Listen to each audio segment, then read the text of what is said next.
Live on YouTube. We're unmuted.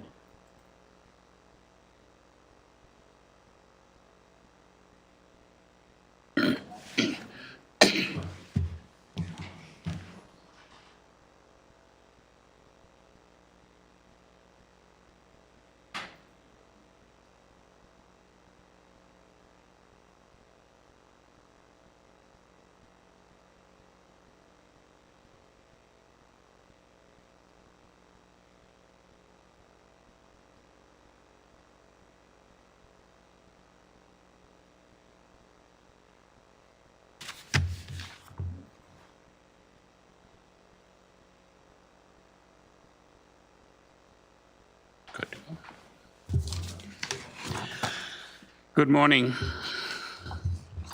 In accordance with sections 45 and 53 of the Planning Act 1990 as amended, this meeting of the Committee of Adjustment of the City of Toronto is called to order. My name is Zahir Bayat and I will be chairing today's session. Panel members today are Larry Clay, Dino Lombardi, Peter Reid, and Ryan Bissonnette. Secretary Treasurer is Sabrina Salatino.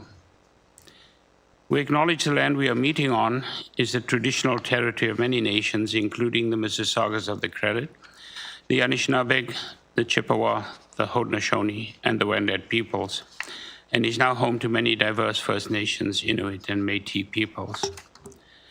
We also acknowledge that Toronto is covered by Treaty 13 of the Mississaugas of the Credit. Committee of Adjustment public hearings are now conducted in a hybrid, in-person and virtual format. Some applicants and participants will make their submissions in person and others will participate virtually by electronic means through WebEx. The meetings are also streamed on the Toronto City Planning YouTube channel, and anyone wishing to view the hearing may watch on YouTube. Those who want to participate virtually and have registered in advance will be connecting with their computer or telephone and have the option of participating via video audio only. When your item is called, you will be unmuted by the moderator.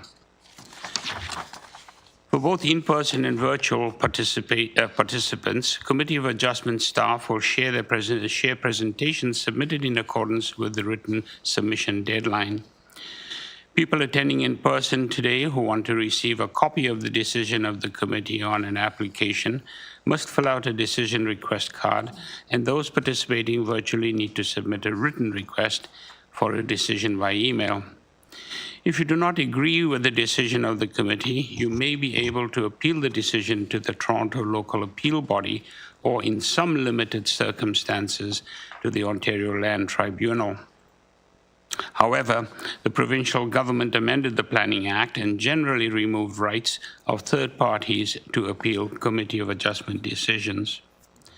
Only the applicant, the Minister of Municipal Affairs and Housing, specified persons and public bodies are permitted to appeal decisions of the Committee of Adjustment.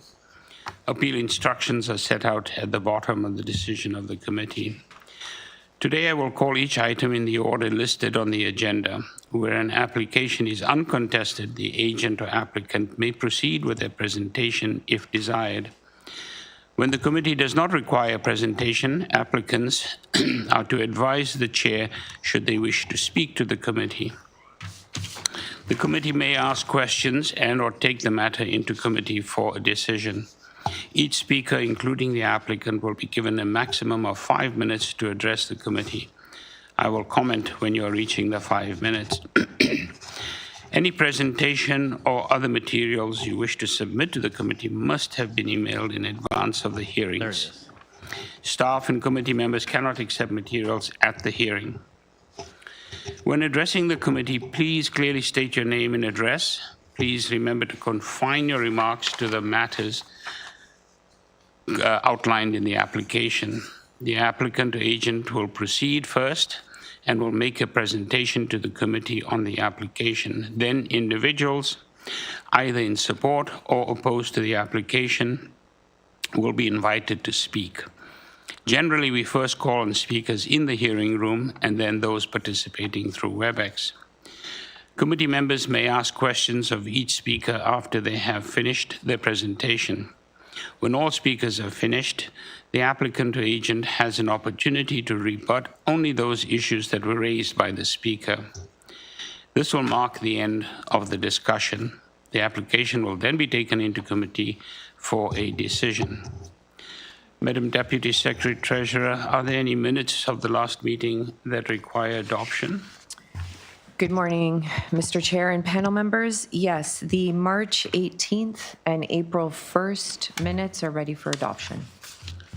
Thank you. Okay, sorry, that was March 18th. And April 1st And of this year. 1st. Okay. Thank you. Do I have a motion to adopt? Thank you, Mr. Reid. Do I have a seconder? Thank you, Mr. Lombardi. All those in favor? Thank you. Minutes have been adopted. Are there any declarations of interest of panel or staff for items in these time slots? Yes, Mr. Chair, through you, I'm going to declare a conflict of interest with item number 16, 46 Plater Crescent. Thank you, Mr. Lombardi. Item number 16. Thank you. Okay. Are there any deferral requests, Madam Deputy Secretary Treasurer? Through you, Mr. Chair, there is a deferral request, item number 4205 Wychwood Avenue, file number A0065/26TY. We can deal with that item at this time. And through you, Mr. Chair, I see no files to be closed this morning. Thank you. Okay. Let's get this stuff in order. Through the chair, we have the agent here in person and Yeah. 7 speakers registered. Okay, this is number 2. Let me just read the information into the record. Item number 2 is number 2, Kimberley Avenue.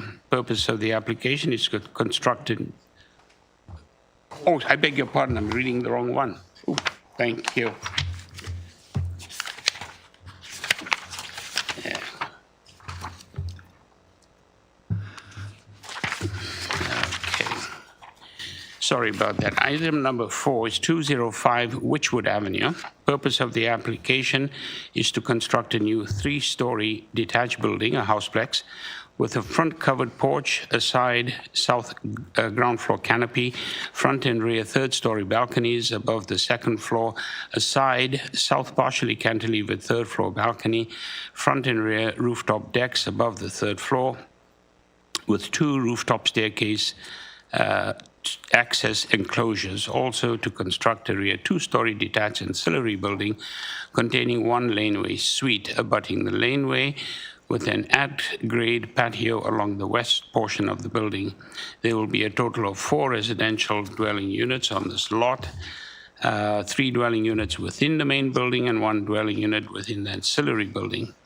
The committee had before it the following communication: copy of plan of survey, site plans, floor plans, and elevations, total of 3 photographs of trees on the subject property, a deferral request from the agent, a decision number affecting the subject property, tree protection plan. We also have staff report from Urban Forestry, correspondence in support from 214 Wychwood Avenue, and the opposition correspondence from 162, 230, 230, 191, one with no address, another one with no address on Wychwood Avenue, 207 Wychwood, 2-209, 203, 62 Wychwood, and then 62 Kenwood. 2 of them, one with no address, no name provided. 235 Wychwood, 62 Kenwood, 216, 219, 200, and 64. 200 Wychwood and 64 Kenwood. Okay, and we should have in front of me. It's Craig Ewens. Did I pronounce it correctly? Greg Ewens, Mr. Greg Chair. Ewens, I beg your pardon. Good morning and welcome, and thank you very much. I believe you have a request for a deferral. Thank you, Mr. Chair. That's correct. We're here today requesting a deferral. I'll be brief. The proposal before you today, specifically the triplex, it's interesting. It's intended as intrafamilial housing, I think I would call it. There are 3 families with 3 daughters who have banded together to propose this triplex for each of their daughters to live in the same community. I think that's interesting and somewhat unique. There's a garden suite or rear laneway suite as well. There's no variances requested for the laneway suite, but that's on the notice just for the sake of clarity for everybody. We've read the letters of opposition and support. I will note that part of the opposition stems from the original notice, which mistakenly characterized the triplex as a 5-story building. It's a 3-story building. But there are a number of other comments as well, and we've taken those back, and we've been working on some changes to the plans. I'm requesting the deferral today because some of those changes may necessitate additional notice, and I want to make sure that we're not running afoul of our notice requirements under the Act. My clients, 2 of my clients are here actually today. They've been canvassing neighbors. We also wanted to be here today as, given the number of letters of opposition, we felt it would be nice to speak with people in the community if they showed up. And happy to do that. If anybody's here, please feel free to approach me after this, and very happy to chat. Again, really, that's why we're here today. If you have any questions, I'd be happy to answer them, and thank you very much. Thank you. Let me just see if my members of committee have any questions for you at this point. None? Okay. Thank you. We'll move on to the folks that are in opposition, starting with those that are present with us at the moment, and get their feedback on the deferral request. Thank you. Through the chair, could the speaker from 203 Wychwood come to the podium?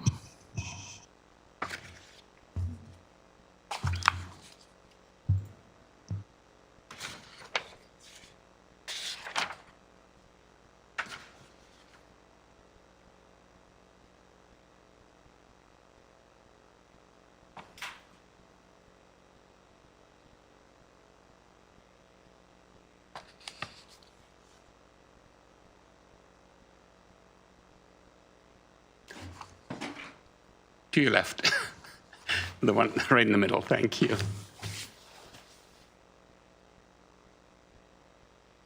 Hi, good morning.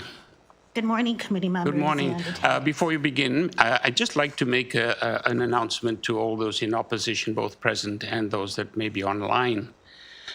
We only have one question for you today, and that is, are you in favor or not in favor of a deferral? Any other points of discussion you may have will need to be shelved, because at the moment, all we're listening to is a request for a deferral. Okay, So name and address first, please. So my name is Melinda Benjamin. I'm at 203 Wychwood. And to make a decision on whether to not have a deferral or not, is there any information you could give us? Is there going to be any change to the plan? What are they going to change that's going to make it materially different? I think what you have heard and everybody else has heard is what the agent has responded to and provided us with. So they are intending to make some alterations, some changes, Okay. and that's all we have at this point. Okay, so I guess I agree to the deferral, and we'll see what happens from then. Great, thank you very much. And thank you for being here. Through the chair, could the speaker from 216 Wychwood come up to the podium?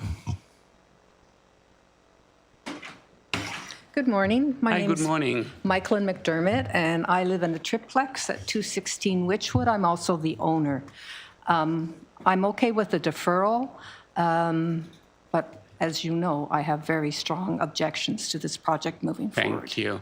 And I thank you for being here, and thank everybody for taking your time out to come. Well, we were told that the possibility of a deferral, Okay, and you it was were. recommended that we go online, but I always feel there's more weight to be here in Wonderful. present. Thank you so very much. Thank you. Who's next? Through the chair, we will be unmuting the speaker from 207 Wychwood Avenue.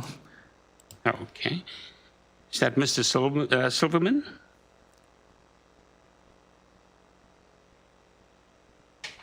Hello?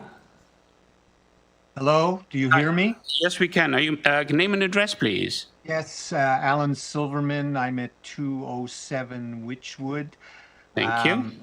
We are directly beside 205. We are very concerned about this project. Mr. And Silverman. we are in favor of the deferral. Thank you so very much. Thank you for responding directly. Thank you. Okay, next person online.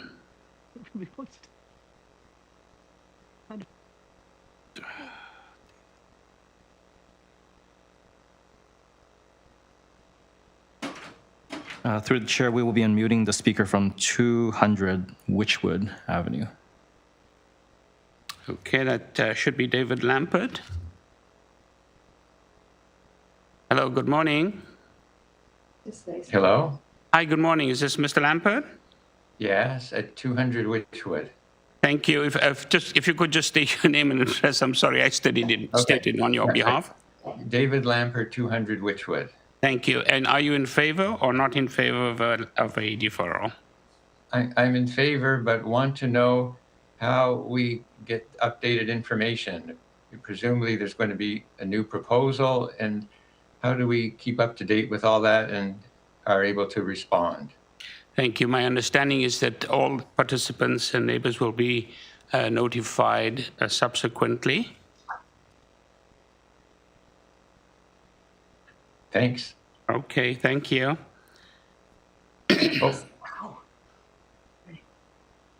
Through the chair, we will be unmuting the speaker from 64 Kenwood Avenue. Thank you. Good Good morning. morning. Hi, name and address, please. I'm Caroline Sand at 64 Kenwood. And you've heard the request for response from you. Yes, in favor of deferral or no?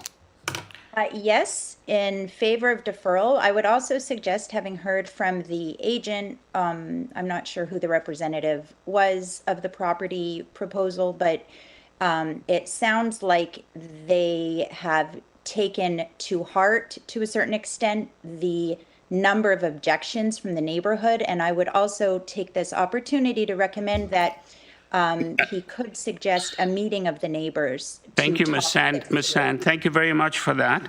I think the agent has heard that piece, but at this point, all we needed was a yes or no. But thank you so much. Thank you. Okay, thank you.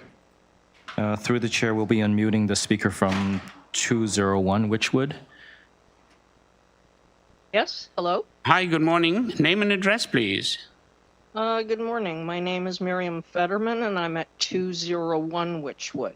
Thank you. And the same question to you. Are you in favor or not in favor of a deferral? I'll agree to the deferral. Yeah. Thank you so very, very much. Thank you. Moving on to, I think that may be the last person. Through the chair, we will be unmuting the speaker from 172 Wychwood Avenue. Thank you. Ronald Frank, are you there? Yes, I am. Hi. Name and address for the record, please. Ronald Frank, 172 Wychwood. Same question to you, sir. First, I acknowledge the neighbors who are not here, not the usurping natives. I speak in favor of the development of the property. However, if a deferral is required by the applicant, then I would support the deferral and return. If it would be possible to approve the application as it stands, I would support that. Thank you, sir. At this point, all we needed was a yes or no, and thank you for your comments. And I noted that you are in support of the application and the deferral. Thank you. Okay, do we have anybody else? Through the chair, we have no more speakers. No more speakers. Thank you. And there's nobody else in the audience that hasn't been heard. Okay, thank you. I wonder if we could have the agent back. Greg Ewens, are you? Okay. So you've heard the various comments, but you've got a yes response from all the folks in opposition and the person in support. Which we appreciate. Thank you. So we'll take this into committee and look for a motion on the request. Thank you. Thank you, sir. Okay. Sorry, Mr. Bissonnette? Yeah, I'll put forward a motion to approve the deferral requested. Thank you. Do we have a seconder? Mr. Clay, thank Through you, Mr. Chair. So the deferral is for the applicant to consider further revisions and for further discussions with the residents, correct? Correct. Yes. Perfect, thank you. All those in favor? Thank you. You have your deferral, sir. Oh, there you are. Thank you. Okay.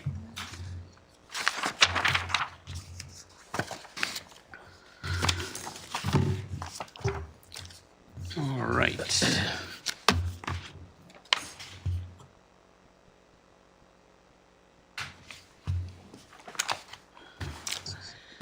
Okay, we're moving on to item number 1. Item number 1 is 191 Cowan Avenue. Purpose of the application is to legalize and to maintain the exterior stairs leading to the rooftop platform, as well as the perimeter guardrails around the roof of the existing rear one-story detached ancillary building, detached garage abutting the laneway, that were constructed without an authorized building permit. Committee had before the following communication: copy of plan of survey, site plan, floor plans, and elevations, 5 photographs of the subject property, covering letter from the agent, correspondence from the applicant, order to comply. And we also have email correspondence from community planning, staff report from community planning, and we have 2 items of correspondence in support from 193 and 187 Cowan Avenue. Okay. The agent, is the agent online? Through the chair, we have the agent online and one registered speaker here in person. Oh, okay. Mr. Bagheri, are you there? Hamza Bagheri, are you there?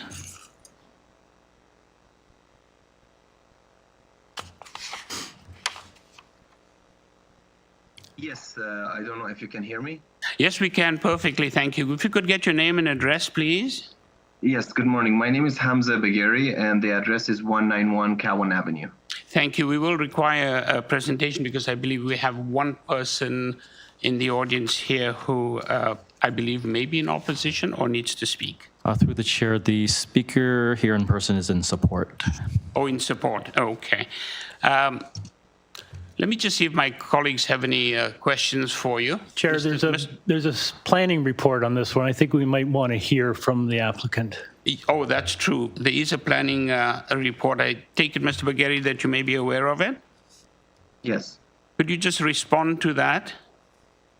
Yes, so basically, the main comments I understood, it was that we are not proposing the rooftop to be any kind of like amenities or using as a barbecue or some like chair or sitting area. It's mostly because the property is surrounded by many trees, and the homeowner is an elderly gentleman who's trying to clean the leaves and is having a hard time to use the ladder. So they built the stairs without the permit initially. Once they realized that they have to go through the permit, so they went ahead and proceeded with the permit process. And there was one other concern that I noticed about the privacy issue. So we initially, they initially put up the railing to be high as 1.27 meter. But if this is not sufficient, we can increase the railing just to create a privacy. Thank you. We do have one question from Mr. Lombardi for you. Thank you, Mr. Chair. Through you to the applicant. So this is an as-built situation. You're coming before this committee to seek approval for something that was previously built without a building permit. So my first question is, why was this built without a permit? The homeowner was not aware that this is the process, and they realized it after they built it. All right, second question. Does the roof of that garage have a downspout in it? I didn't notice that, no. We have to add it. No, I'm not suggesting that you need to add it. I'm asking you if it does have one, and I'll explain why I'm asking the question. Yeah, I think you're mentioning it because of the rain. No, I'm just, does it or does it not have a downspout? No, I didn't observe any, no. Okay. So the reason I'm asking is because I have a similar situation on my property where I have a flat roof on a garage, and I do have a downspout. And that's the only reason why anyone would have to access the top of a flat roof garage or ancillary building to remove leaves, because leaves are not going to create an issue in and of themselves unless they block a downspout. So the point I'm trying to make is that I don't see the reason why one would need to create such a large structure such as the proposed or the existing stairs, and why this flat roof structure would have to have privacy fencing. And I would think, as you suggested, that your client is an elderly gentleman or couple. I would suggest they don't need to access this roof, and they should retain someone like a jack of all trades or someone who could go once a year or twice a year and clean that roof. So there's no downspout. There's no reason to have any privacy fencing and that size and length of a stairs. Thank you. Thank you, Mr. Lombardi. Sorry, go ahead. Yeah, may I add a comment? Yes, by all means. So basically, the main reason that they created this privacy screening there is just to respect the neighbors' privacies. And the leave, it could be one of the, I mean, it is one of the reasons that they're trying to clean the rooftop, but they wanted to be able to access the rooftop unless, I mean, if there is any kind of maintenance needed other than leaves. I can't think of anything off the top of my head, but mainly was regarding the leaves. Yeah. Thank you, Mr. Bagheri. Let me just see if any of my other colleagues have any questions. I don't see any. Mr. Bagheri, we're going to take this into committee and render a decision. I appreciate that. Thank you. Through the chair, we have a speaker here in person. Oh, we do. I beg your pardon, Mr. Bagheri. We do have a speaker, and I'd forgotten. Could the speaker from 193 Cowan Avenue come up to the podium?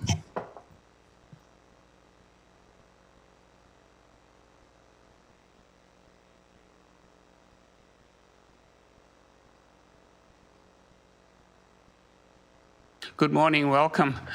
If you could get your name and address, please. Good morning. Just push the red light. There you go. Great. Hi. My name is Bianca Wiley, and the address is 193 Cowan Avenue. And before we continue, because my neighbor's here, I can't be the factual authority, but they're saying there is a downspout. So just to put a pin in that we need to revisit. I don't know if you have a method to engage with my neighbor on the issue, but okay. So putting that aside, I'm really glad we have processes like this, because I think I think you all know, working in planning, firstly, it's not the most accessible area, you know, for someone who lives in a city and exists here as a neighbor, as a resident. And so I just want to say on point one, it's very reasonable to me that someone wouldn't know that you had to get a permit. So I just want to state that, because I think sometimes we're so zoomed in that we forget that question or that tripwire there. It's not common knowledge. So I just want to start there. Secondly, I want to say that the safety of my neighbor is of primary importance. I can say that when we moved into our property, one of the selling features, and I kid you not, was that from the people who lived here prior, was that these are dream neighbors. And I can say yes, for the entire time we've lived there, everything that we could do to support each other and to enjoy the property and the neighborhood together, we do. So on these points related to, say, the enjoyment of our property or concerns about privacy, we don't have any, and I want to make that very clear. Finally, in terms of sort of the character, I think it's a little bit, I don't know what the right word is, but it's a pretty mixed bag in our neighborhood. And I think that this isn't sort of a big architectural moment to stop and wonder what this does or doesn't do to the character of the neighborhood. And I'm not trying to be flippant, I'm trying to be honest. So I think sort of to roll this all up, I just want to say very vocally and clearly that the city is its people. It's how we are for each other. It's how we show up for each other. And these rules are important, and I know they're all here for good reasons, but I'd really ask you to consider that the way the life happens on our street, and as neighbors and as people who've dealt with basically ceaseless construction, they have been incredibly supportive and understanding of others in the community throughout all of these processes and access to the backyard and to the laneway and everything else. We even had a tree removed, which, not by purpose, tore out an entire bunch of the vines that they had a beautiful, what do you call those? Starts with a P, but you know, which you stick up and you can grow plants. Pergola. Pergola, thank you.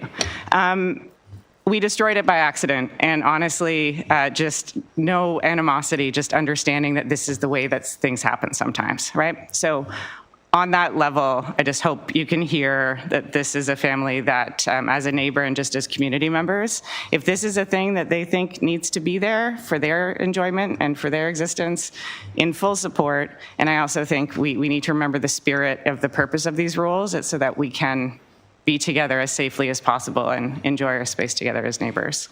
So I hope that ticks the boxes of the specific, related concerns for an application, but also to remember to humanize what it is to live together and to understand we live in a city, we don't live in isolation. So there are always trade-offs and always considerations of each other. And if there's any questions, happy to. And I want to note, I'm next door neighbor. So this is like right here, right beside. Thank you very much. I wish there were more neighbors like you. Let me see if my colleagues have any questions for you. None? Thank you very kindly. Okay, thank you. Okay, Mr. Bagheri, you still there? Mr. Bagheri, are you there? Yes, I am here. I was just muted. I just wanted to appreciate the neighbor that did an amazing job. I think she did way better than me. Yeah, but that's absolutely true. Thank you very much. We'll take it into committee now and look for a decision. Thank you. Would like to hand. Yeah, thank you, Mr. Chair. I have to say, prima facie, when I looked at this application, my immediate thought was no, based on the information in the planning report. And I'd have to say that I was swayed by the neighbor who spoke in support. When I read it, I see the photo, I don't like it, but when I hear from the neighbor and understand the context, I think that I'll be supporting this application. Thank you. Thank you. Any other comments? Mr. Clay? Sure. First of all, thank you for that very eloquent presentation. It was very heartfelt. However, Dino asked, I think, the questions that I was going to ask, which was, the purpose of the stairs and the structure around it. And I'm frankly not convinced that you need stairs and access to a rooftop simply to clear leaves. I do think the bylaws exist for a reason in this case, and it is overlook and it is privacy, and I fully appreciate the neighbor next door is comfortable with that. But quite frankly, we're not approving the neighbor, we're approving the structure, and the neighbor may move. They may get new neighbors in who are going to use it very differently than the current neighbor. And I think that's a problem fundamentally. Stairs to a rooftop on a garage that have privacy screening around it lend themselves to more recreational use than just simply maintenance. So I fully understand the applicant's request, and but had the applicant applied for a building permit, I suspect it would have been refused even before they constructed it. Thank you, Mr. Clay. If I may just interrupt my colleagues. Ma'am, we're not taking any other comments or questions from the floor. Can I just say a couple comments? Not at this point. We're in committee. Okay, because I'm a daughter. We are in committee. We cannot have any additional comments. I apologize, but that's the way it is. Thank you. Sorry, Mr. Lombardi, you were about to say? Yeah, thank you, Mr. Chair, and I appreciate the eloquence of the neighbor who presented as a deputant this morning, and I certainly appreciate the context and the existing situation.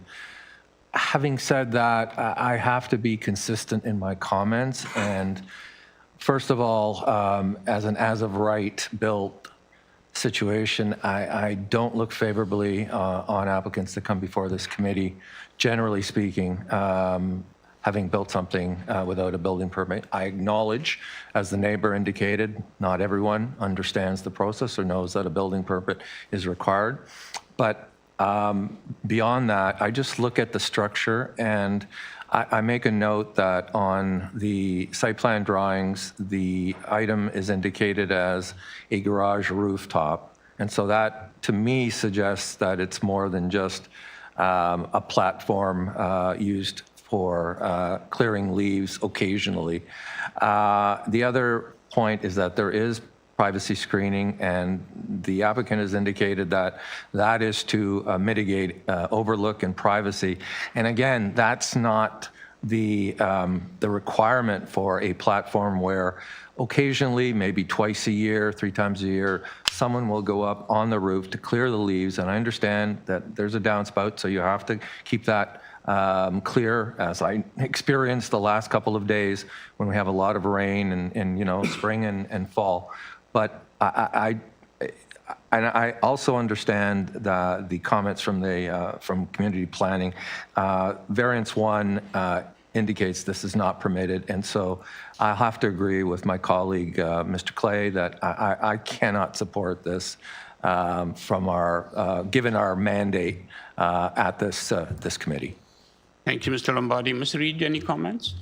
I have nothing further to add. Thank you, Thanks, Mr. Chair. Reid. So I'll look forward to a motion from committee members. Mr. Clay, would you like to Sure. take this on? Thank you. Based on the discussion that we've had, and I will move refusal of the application. Thank you, Mr. Clay. Do we have a seconder? Mr. Lombardi, thank you. Okay, all those in favor of the refusal? 4. Thank you. All those that oppose the decision? Thank you, Mr. Bissonnette. And the motion carries to refuse. Thank you. Okay, moving on to item number 2.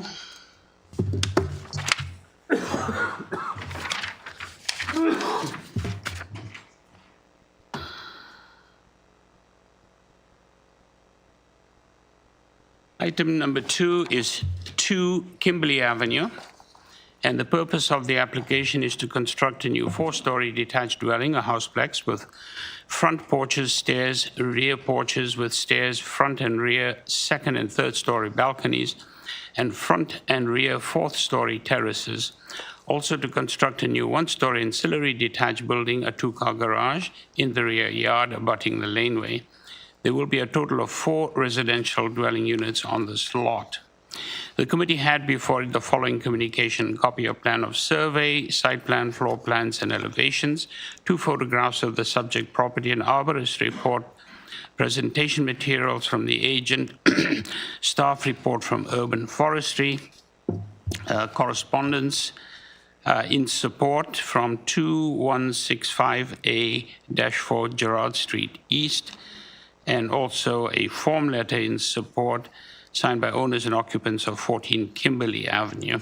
We also have correspondence in opposition from 19-9-10-8 4A Kimberley Avenue, 2 Lyle Avenue, 10 and 18 and 12 Lyle Avenue, and 14 Lyle Avenue, and from the Beaches Alternative School Parent Council, and 200 Adelaide Avenue and 19 Kimberley Avenue. Okay, is the agent here? Oh, there you are. Through the chair. Good morning, how are you? Through the chair, we have the agent here in person and 5 registered speakers. 3 are here in person. Thank you. Good morning. Mr. Race, name and address for the record. Craig Race, applicant, 100 Lombard Street. Thank you. Since we have a number of folks in opposition, we will require a presentation, please. Certainly, if staff could please bring up our supporting material. This application before you is for front yard setback and landscaping variances. The intent of these variances is to create one additional parking space off the side laneway for this property. The building is a 4-unit multiplex that in form is as of right. The units are intended for individual sale. If you could go to the next page, please. The site is near Gerrard Street and Main in the Upper Beach neighborhood. It's within a 10-minute walk of a bus, streetcar, subway, and GO station. But in spite of its adjacency to transit, vehicle ownership is consistent with residents of the area, including the intended residents of this development. Next page, please. The subject property is 40 feet wide by 100 feet deep, so relatively shallow. A public laneway flanks the north property boundary, and rear yards of properties on an adjacent street flank the south property boundary. All building dimensions comply with the zoning bylaw, except we have shifted the building forward to align it with the garage structure to the south and the prevailing front yard setback requirement for the street. Landscaping has been maximized outside of code-required exits and the rear yard garage. I want to reiterate that the sole purpose of this application is to slide the building forward to create a second parking space instead of the one that we would be pursuing in an as-of-right circumstance. Next page, please. In spite of the rationale behind providing parking, we wanted to ensure the proposed front yard setback followed the prevailing character. We found that more than half the houses on Kimberley have smaller front yard setbacks than we are proposing. It also generally aligns with the immediate neighbors, including the flanking neighbor's side yard on Lyle. Next page, please. Outreach was performed to all relevant city staff, all of whom were accepting of the application. The owner door knocked the immediate neighbors. We heard a lot of comments, basically all of which were related to elements of the design that are not variances, such as height and number of units. This neighborhood is obviously within a Toronto East York Community Council boundary and is technically entitled to 7 units as of right, a sixplex plus an ADU. As mentioned, this is only a 4-plex with parking. There's no intent for additional units. Next page, please. Another comment we heard was that parking pressures are a concern. The parking requirements for this development, like all small-scale infill development in Toronto, is 0. However, we agree that parking is a feature to be taken seriously, which is why we're pursuing these variances. This application is simple. These variances allow the building to accommodate a second parking space it would not otherwise have. The only built form impact will be front yard setback, which in my opinion aligns with the established pattern of the street and is minor in nature. Ultimately, the result of this application is a superior outcome to the neighborhood than the as-of-right alternative would be. And thank you. I'll be pleased to answer questions and respond. Thank you. Mr. Clay has a question. A point of clarification. Craig, at the top of your presentation, you said the units were for sale. They're intended to be condominiumized. Oh, they are going to be condom. That's the intention. Okay. The future is unknown, but that's the intention here. Okay. Do you have to go through a different process to have this kind of a structure turned into condos? Yes, sir. That is not through the Committee of Adjustment. It's essentially pushing paper to condominiumize the units. Right. Okay. Under the Condo Act? Correct. Yeah. Okay. Okay. Thank you. I will mention this building is resilient to either outcome. It could maintain rental units or be sold separately as a result of these approvals. Thank you very much. Any other questions at this point? None? Thank you. Thank you very much.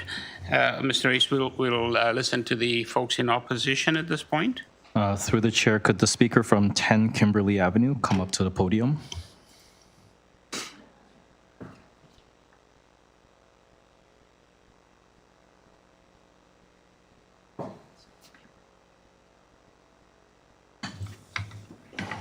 Hi, good morning and welcome. If we could get your name and address, please, and then you've got 5 minutes to make your case. Okay. Thank I you. am Roy Underhill. I live at 10 Kimberley Avenue. Okay.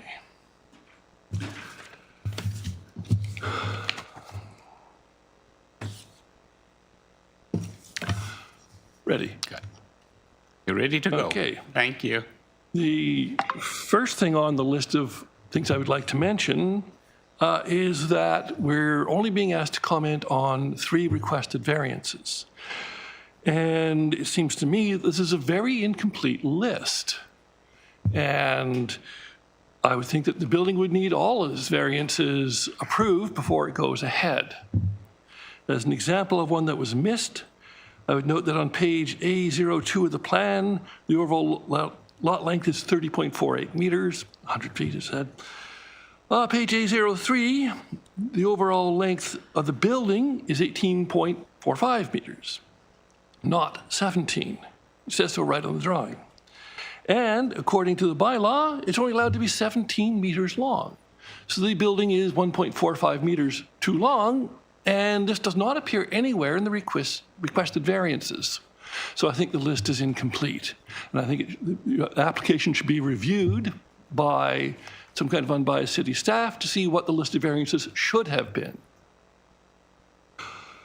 Onwards.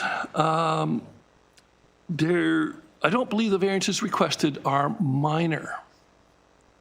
If you take a look at variance 1, the front yard setback should be consistent with the bylaws and with the rest of the street. The existing house is already more than 2 meters too far forward. The front wall of the new houseplex should not be any farther than the front walls of the other houses on the street. And the image in the presentation does not show the front walls of the houses, but rather their front porches. So I think the comparison offered before is invalid and misleading. So rather than make a historical anomaly even worse, the historical anomaly should be corrected. Let the building be the proper setback from the street.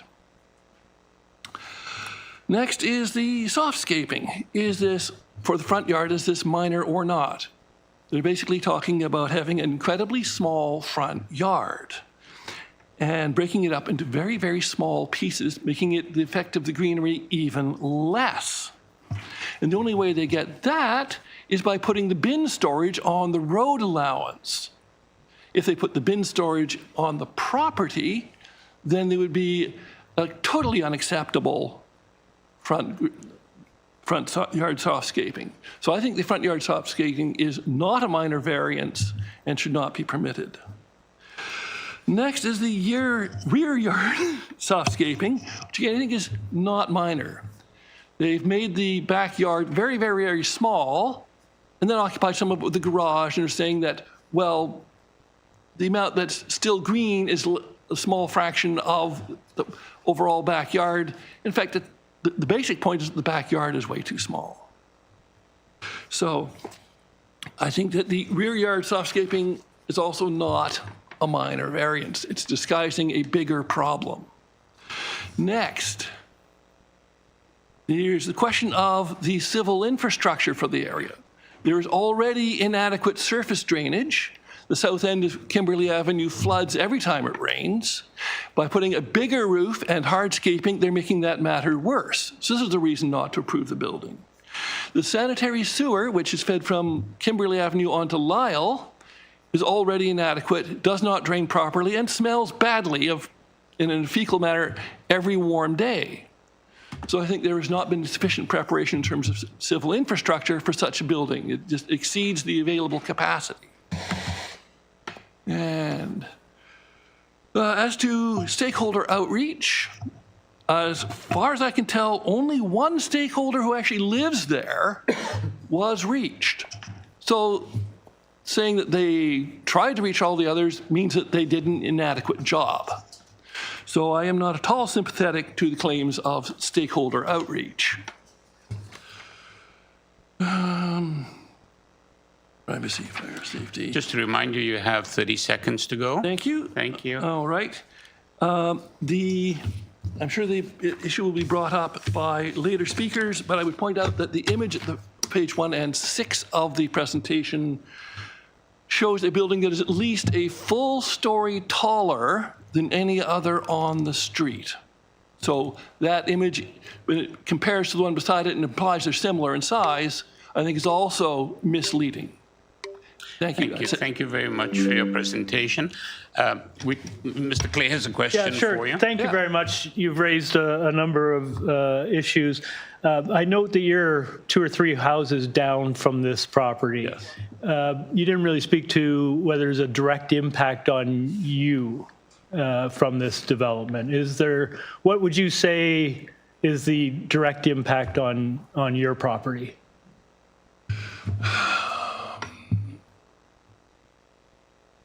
There's a good question.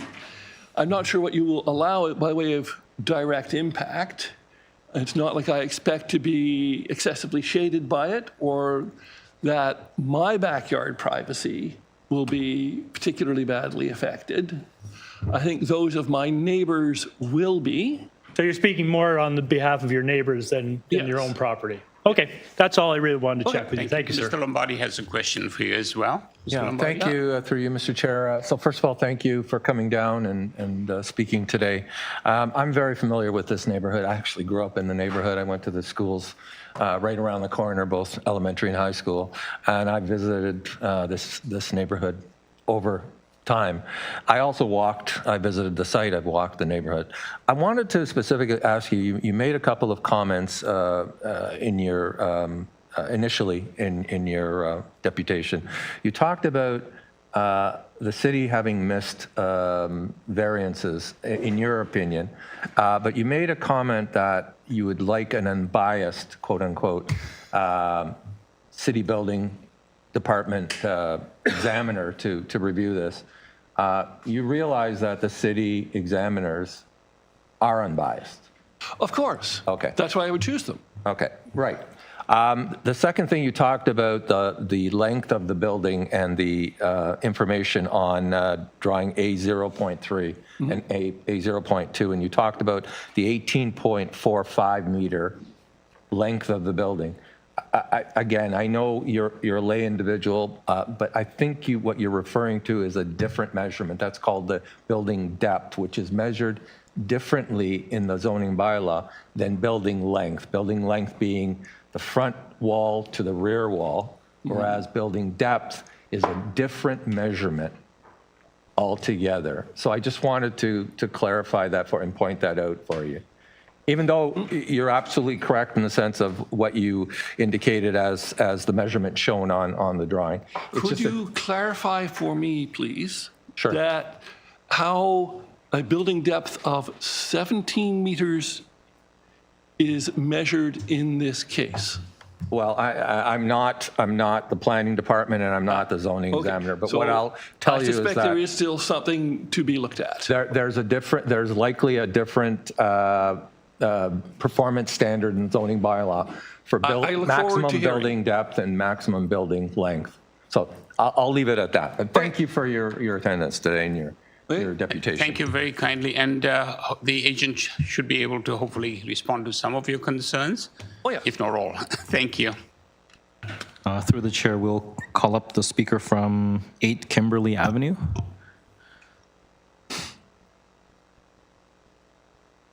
It looks like we have 2 speakers from the same address. That's correct, but the Only one person. they're from the same That household. was by accident. Oh, Sorry, okay. we're not professionals. No problem at all. But I take it you're the only person speaking on Yes. behalf of your Yes. address. Yes. Excellent, thank you. Yes. Name and address, please. My name is Catherine Byrne. I live at 8 Kimberley Avenue. Wonderful. You've got 5 minutes to make your case. Thank you. Thank you. We would submit that the proposed building for 2 Kimberley does not meet the 4 tests under the Planning Act. The variances are not minor. The variances considered in totality fundamentally change the nature of this lot. Adding this level of density, the height, the width, the depth, it would change the character of our street. We have a very friendly street. We have an annual street party. Everybody knows each other. The comparison of the front yard setbacks, it goes to our breezeway, which was built in our house in the 1960s, and it's very low. Otherwise, our house is like a full meter further back, and our whole front yard is a native plant garden, like 22 feet of native shrubs, flowers, everybody loves it. I think what's proposed here would be radically different than the leafy green streets in our neighborhood. The photo in the architect's presentation is quite misleading, in my opinion. We've included a photo in our letter. It's on the very last page. And we've superimposed over the existing house what the lines show what the new building would be. And that's just the front view. And it would be more forward. And if you do a side view, it's even more intense. And there's nothing in the eye's view you can see that is that tall. This would become an architectural focal point of our neighborhood. You would see it from Main Street. I don't think any of the buildings on Main Street are as tall, possibly a condominium that's behind our property. It's 4 stories. You would see this building from all around. And the scale in the architect's presentation shows these 2 buildings as very similar size. They are not. So the massing and the lot coverage is not consistent with what is existing. And when the zoning amendment was made for these multiplexes, these houseplexes, it was stated that the standards for front and yard setbacks would not be altered, landscaped open space would not be altered, and lot coverage would not be altered from the existing state of the neighborhood. We submit that this is a radical alteration of what exists on our street. This is a street of green leafy yards and semi-detached and detached housing, single-family housing. I'm not opposed to a multiplex. I just ask that it comply with the requirements, that it look somewhat like some of the houses on the street in terms of scale and in respect to the Edwardian and Victorian character of this neighborhood. This was the former Toronto East Village. It's a historic area of our city, and we need to preserve these neighborhoods. This is what makes Toronto great. I realize there's a housing crisis, but the units in this building are going to be 2,400 square feet each. Our house, combined with our neighbor's house, which is a semi-detached house, would total 2,400 square feet. We each have 1,200 square foot homes. So this property is essentially taking houses, like 4 houses, bigger than each house on our street, and stacking them on top of each other. That is completely out of character with what is existing in our neighborhood. And the developer did not speak to us, did not come to our house. My partner did bump into him when he was putting the sign about the meeting in the yard. And so my partner engaged him in conversation, and he said he wants to sell each of these units for $1 million. There's no shortage of $1 million houses in our neighborhood. I checked on Realosophy, there's a 4-month supply. If we are satisfying the spirit and the letter of the law, we should be providing accessible housing if we want to address the housing crisis, which would be something under $1 million. Ms. Byrne, you have 30 seconds left. Well, I would submit that these are radical alterations of the existing character of the neighborhood, and especially that this property is immediately next to a heritage designated home is something that needs to be seriously considered, and that it would radically change the quality of our neighborhood. Thank you very kindly. Thank you. We just see if there are any questions for you. Seeing none, thank you kindly. We'll have the agent provide some responses to your concerns. Thank you. Through the chair, could the speaker from 14 Lyle Avenue please come to the podium? Good morning. Good morning. My name is Michael Erdman. I'm co-owner of 14 Lyle, and the other person that's co-owner is Robert Dargy. Thank you. You have 5 minutes, sir. Thank you for the opportunity to provide comments on the application. In the opinion of ourselves and our neighbors, these variances are not minor, and the owner's submission fails to address several critical impacts that would result from the project's approval. We recognize the city's readiness to fast-track as-of-right applications for fourplexes. However, this proposed multiplex significantly exceeds every house on Lyle Avenue, Kimberley Avenue, and basically all other homes in the Upper Beach area from Main to Victoria Park, both in height and overall length, except on main streets. The owner's application is essentially asking the committee to approve the exceptionally large scale of his units, 2,500 square feet, in order to shoehorn a structure that could easily be reduced in size a small amount onto a lot 100 feet that can't realistically support what is being proposed. Let's look at setbacks, grossly different than that recommended by the city. The proposed front setback is very different than that of all other houses on Kimberley, including the oversized balconies. This building will only be 1.5 meters from the lot line.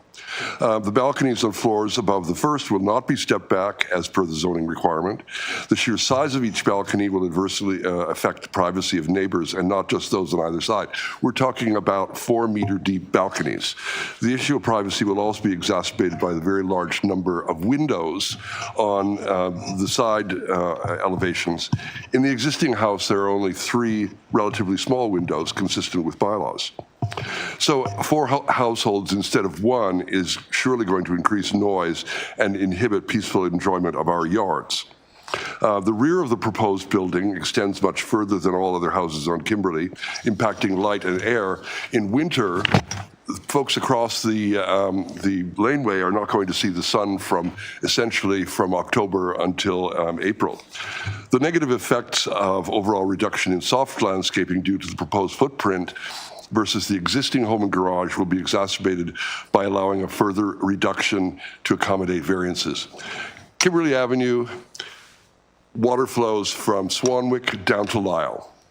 The existing property has 1,900 square feet devoted to soft landscaping, but in the new plan, only 600 square feet.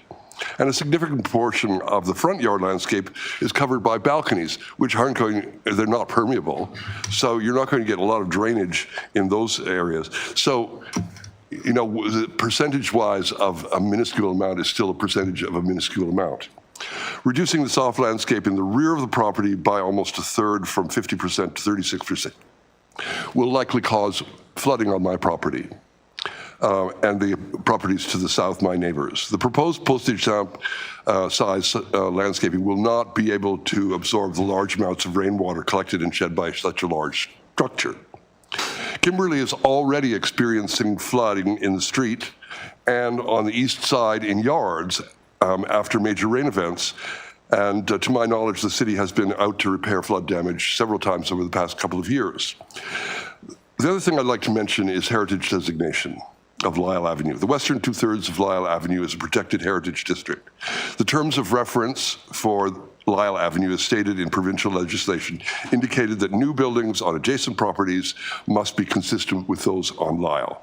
That's in the city's approved plan for Lyle Historic Conservation District, and it's also in the policy statement of the Ontario Heritage Act, number 2.6.3. The planned fourplex will obviously be clearly visible from all over, including Lyle Avenue. It will also block views of existing homes on the west side of Kimberley due to the reduced setbacks, and it will be significantly different in appearance with the proposed flat roof, the length, the height, and setbacks from surrounding homes. We also suggested that a 0.9 setback on the side, south side of the property, poses a fire hazard. We've got a wood garage on number 10, and we've got a wooden shed, a large shed on my property that are right on the property line. Tree removal recommendation. I would suggest that you get a third party to look at this. Despite the assertions of the arborist. You have 30 seconds left. The tree is okay. Conforming to the neighborhood, the official plan prioritizes stability in neighborhoods, requiring new developments to respect and reinforce the existing physical character, such as building type, scale, and setbacks. The proposal for number 2, Kimberley, does not fit with the neighborhood on any of these characteristics except increased housing variety. We urge you to reject the developer's requests. The variances are minor. There's a serious risk of flooding. The owner has demonstrated little regard for conformance to the neighborhood. The overall mass Wrap is up, please. rather large. Thank you. Thank you. Thank you very much, Mr. Erdman. And again, let me just see if there are any questions for you. Seeing none, we'll have the agent respond to some of your concerns. Thank you. Through the chair, we will unmute the speaker from 50 Swanwick Avenue. Thank you. Let me take your seat again, please, sir. Thank you. Hello, can you hear me? Hi, good morning. Hello. Could we get your Hi, name and good address? morning. Could we get your name and address, please?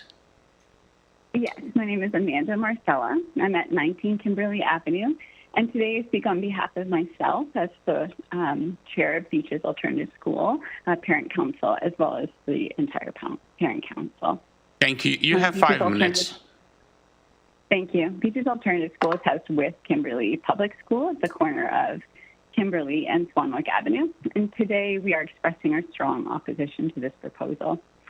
Our collective concerns are grounded in pedestrian safety, accessibility in the area, and the well-being for many children and families who rely on the area every day. The proposed encroachment towards the public sidewalk easement is highly concerning to us. 2 Kimberley Avenue is located within a highly active school zone. It sits approximately 100 meters from our school, Beaches and Kimberley Public School.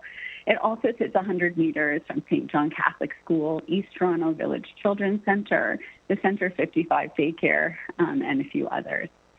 We estimate that more than 1,500 children under the age of 12 walk along these sidewalks every day to access these facilities. In addition to our youngest community members, 2 Kimberley Avenue sits almost directly behind the Main Street Terrace, which is a long-term care residency and home to approximately 100 individuals. Every day, we can see the residents of the long-term care facility, many with mobility devices, navigating our sidewalks for their walks and daily exercise. Safe sidewalks and strict easements on Kimberley Avenue are absolutely imperative. This easement is a critical public right-of-way that supports pedestrian movement in a safe manner, especially for our young students and those residents with mobility challenges. Reducing or compromising this space directly impacts safety and accessibility for some of our most vulnerable members of our community. Morning commute conditions in our area are already hazardous. Cut-through traffic results in the streets being lined with vehicles, and visibility of children on the sidewalks is limited. My husband has personally witnessed and assisted a young person who was struck by a motor vehicle while crossing Kimberley Avenue. Any further reduction in sidewalk space or visibility caused by encroaching or increasing building mass will only increase the likelihood of such incidences. Safe routes to school must be prioritized in planning decisions. Infrastructure within school zones should enhance and not diminish pedestrian safety. This proposal moves in the opposite direction by introducing increased density, reduced setbacks, and diminished pedestrian realm. Allowing a building of this mass sets a dangerous precedent that will only serve to further destruct our neighborhood and encroach on public right-of-ways. This city should not allow dangerous encroachment on public easements, especially for private profit. In regards to the densification of our area, I will add that both Beaches Alternative School and Kimberley Public School already operate over capacity. We have too many students than we can provide for. Other buildings in the surrounding neighborhoods are actually already advising new residents that their children will need to be bused from our areas to attend school.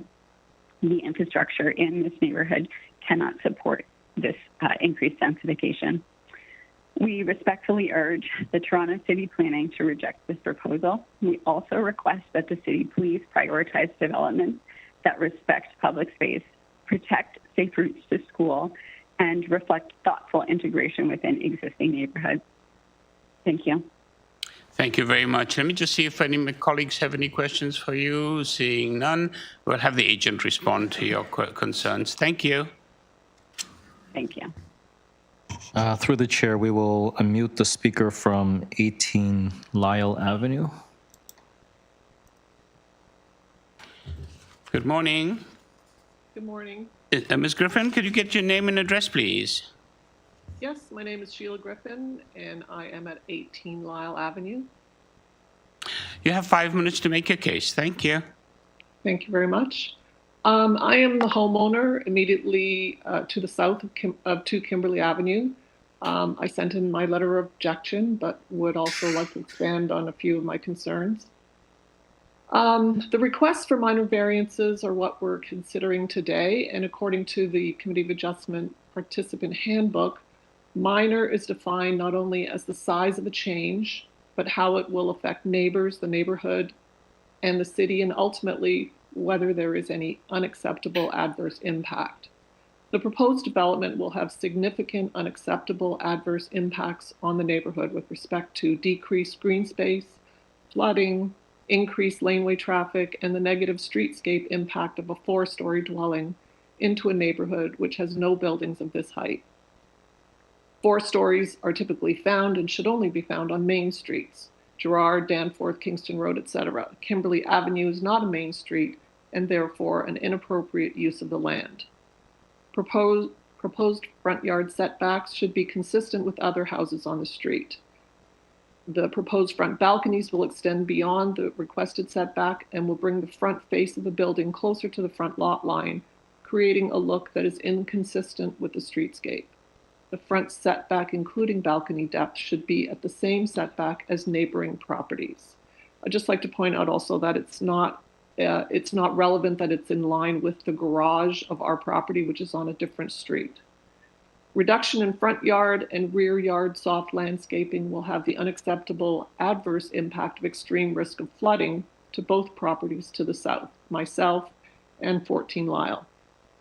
Current soft landscaping on the lot is approximately 226 square meters. There is currently no issue with flooding on our property. The proposal is to reduce this to approximately 69 square meters, and such a reduction of soft landscaping, coupled with the paved laneway to the north, rainwater will have nowhere to go except south to my lot, 18, and to the lot at 14 Lyle, or out to an already flooded Kimberley Avenue, which people have already mentioned. This is not a minor variance, as impacts to local flooding are a major concern in the area. With regard to the tree, as mentioned, it is a healthy tree, an ivory silk lilac, and the city should have an independent bylaw, a tree arborist inspect the tree and confirm its health. It is merely in the way of the development, and by maintaining an adequate level of soft landscaping in the rear, the tree could remain and continue to live for many years to the benefit of the neighborhood.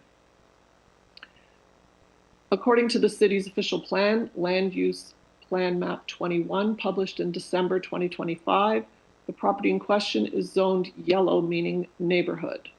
Main streets to the north and south, Gerrard, Danforth, Kingston Road, etc., are zoned apartment neighborhoods.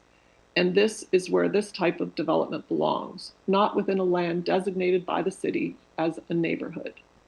As mentioned, Lyle Avenue is a heritage conservation district, and as per the HCD policy, adjacent properties, which 2 Kimberley is, a new building adjacent to the HCD should be designed to be compatible with the district in terms of scale, massing, height, and setback, etc. The roof profile should be designed so that the height and form of the roof, which is clearly visible from Lyle Avenue, are compatible with that of the streetscape. From the Committee of Adjustments Handbook documentation, in order to accept a variance, we must know, quote, whether it will serve the city's planning goals and community interests, or create an undesirable or inappropriate use of the land and buildings, end quote. And also whether, quote, the proposal is appropriate for the use of the property and for the neighborhood as a whole from a planning and public interest perspective, end quote. Judging the application against the principles of good planning and the existing pattern of development in the community as described by Toronto's official plan policies, the size and scope of this project clearly does not conform. We understand that the city is keen to build as many multiplex homes as possible. Ms. Griffin, you have only 20 seconds left. Yeah, I'm almost done. However, Thank the you. size of this multiplex is inappropriate for the lot size and the neighborhood, creating the need for these variances. It does not meet the criteria of being appropriate for land use. We therefore ask the variances be refused. Thank you. Thank you very kindly. Perfect timing. We'll have let's see if there's any questions from colleagues. No questions from my colleagues, but the agent will hopefully respond to your concerns. Thank you. Okay, do we have any other speakers? Through the chair, we have no more speakers. Thank you very kindly. Mr. Race, could we have you back again, please? Thank you. Mr. Race, you've heard all the comments and concerns. I wonder if you could respond, and we'll take it from there. Thank you. Yes, sir. So I'll start with respect to front yard setback. First of all, my staff messaged me while we were in here. There was an error in our presentation material. The average front yard setback of Kimberley is 3.41 meters, which is actually less than we are proposing. So apologies, there was a typo in our study. But also, I think I've spoken to how our front yard setback does generally align with both immediate neighbors and the street. The 13-meter height that was mentioned is as of right for all homes on this street, including single-family homes and multiplexes, and it's not a variance. I will also note there is no main wall height variance either, which is the cause for the step-ins on the upper story. We did follow the bylaw in that respect. Depth is presently 16 meters. The deputant was correct that 17 meters is permitted. We reduced that slightly to increase the size of the rear yard for the parking spaces. Although there is an increase in length is not a provision in these bylaws. And by reducing depth to create that space for the garage, the net result, in my opinion, is an improvement to the rear yards because we're creating a larger rear yard compared to the as-of-right provisions. With respect to traffic and visibility, I'll just quickly note that front yard setback is only part of the puzzle when it comes to distance from the street. The proposed front wall is 25 feet or 7.8 meters from the sidewalk and 30 feet or 9 meters from the curb. And any vehicle access to the site will be via the public lane. So I think traffic safety will be well accommodated in this circumstance. There was mention of water infrastructure and stormwater. That's something we have to go through as part of the water application for a multiplex. Almost all multiplexes require an approvals process that is beyond that of a typical single-family home. And as a result, we have to provide stormwater management calculations as well as other civil work that will ensure stormwater and sewer and water connections are suitable. That is an approvals process we have to comply with. And finally, there was a mention of a tree. We included our arborist report. The one tree on the site is not in good health. It's intertwined with a tree. It has cavitation. It's in a bad state. Regardless, we will be pursuing all necessary urban forestry applications as required. I hope I hit on the main points. I do want to reiterate the principles here of simply relocating this project is to create an additional parking space. I did not hear comments about the need for parking today, which we did hear in the past, and is a consistent comment from neighbors, which is awfully convenient, I think. Creating a second parking space here is a benefit to the neighborhood compared to the as-of-right condition. And I think it's important that we acknowledge these variances have the sole intent of creating one extra parking space, which is a concern for the neighborhood. Please to respond to any other questions. Thank you, Mr. Race. Let's see, Mr. Lombardi's got a question for you. Just very quickly, we know you're not a heritage architect, but you haven't spoken about the heritage aspect that has been raised by the deputies. Can you speak to that? Yes, the adjacent street of Lyle is a heritage district. This property is not within that district and has no heritage implications, nor does the rest of Kimberley. It's an adjacent property. Excuse me, sorry, can you just mute the person, please? Thank you. Provincial legislation. Thank you. Thank you.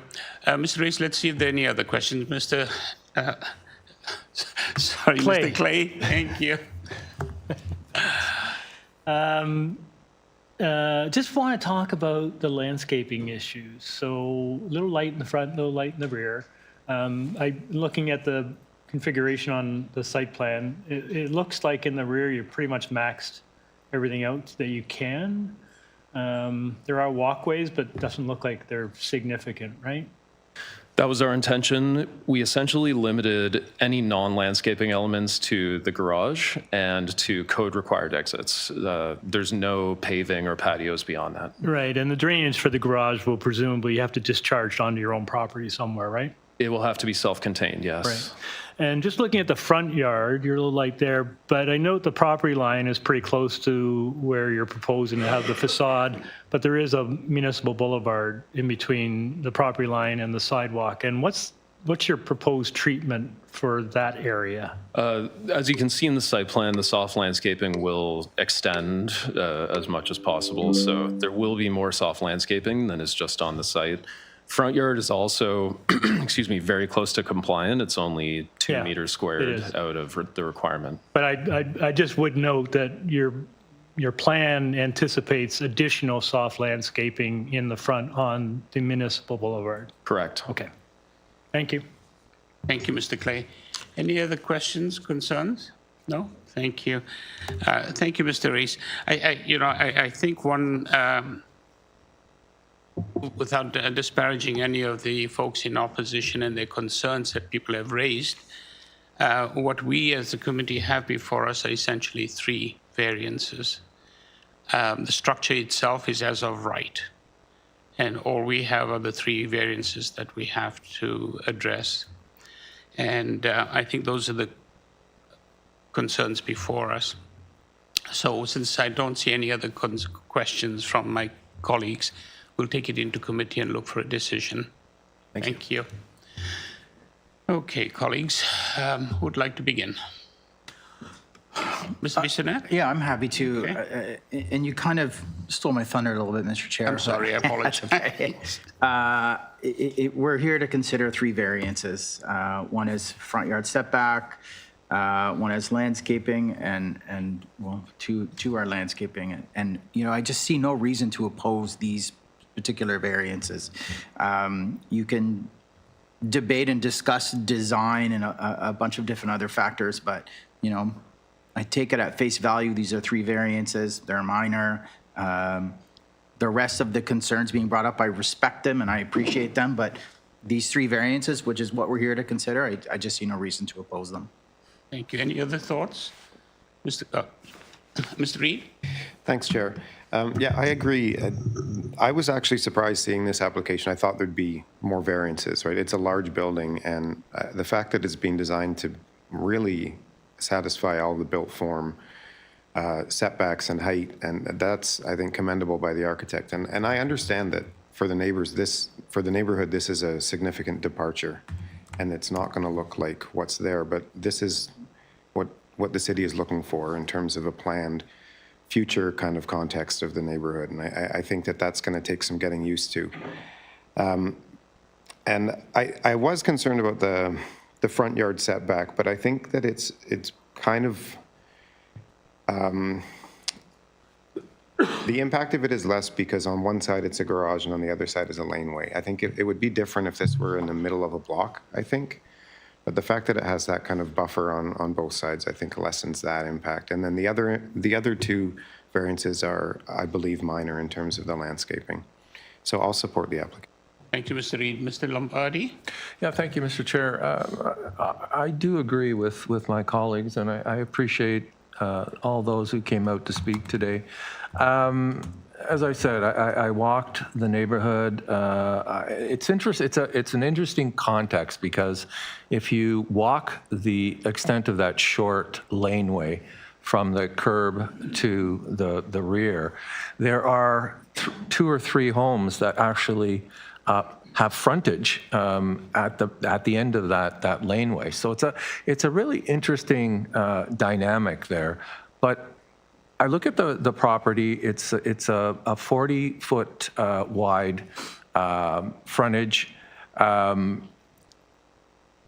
When you look at the context, this is located in the Upper Beach. It's within an MTSA area, the Main Street subway station. Oh, it's actually protected MTSA, which is an area that council has indicated they'd like to direct further, missing middle density, et cetera, gentle density as they call it.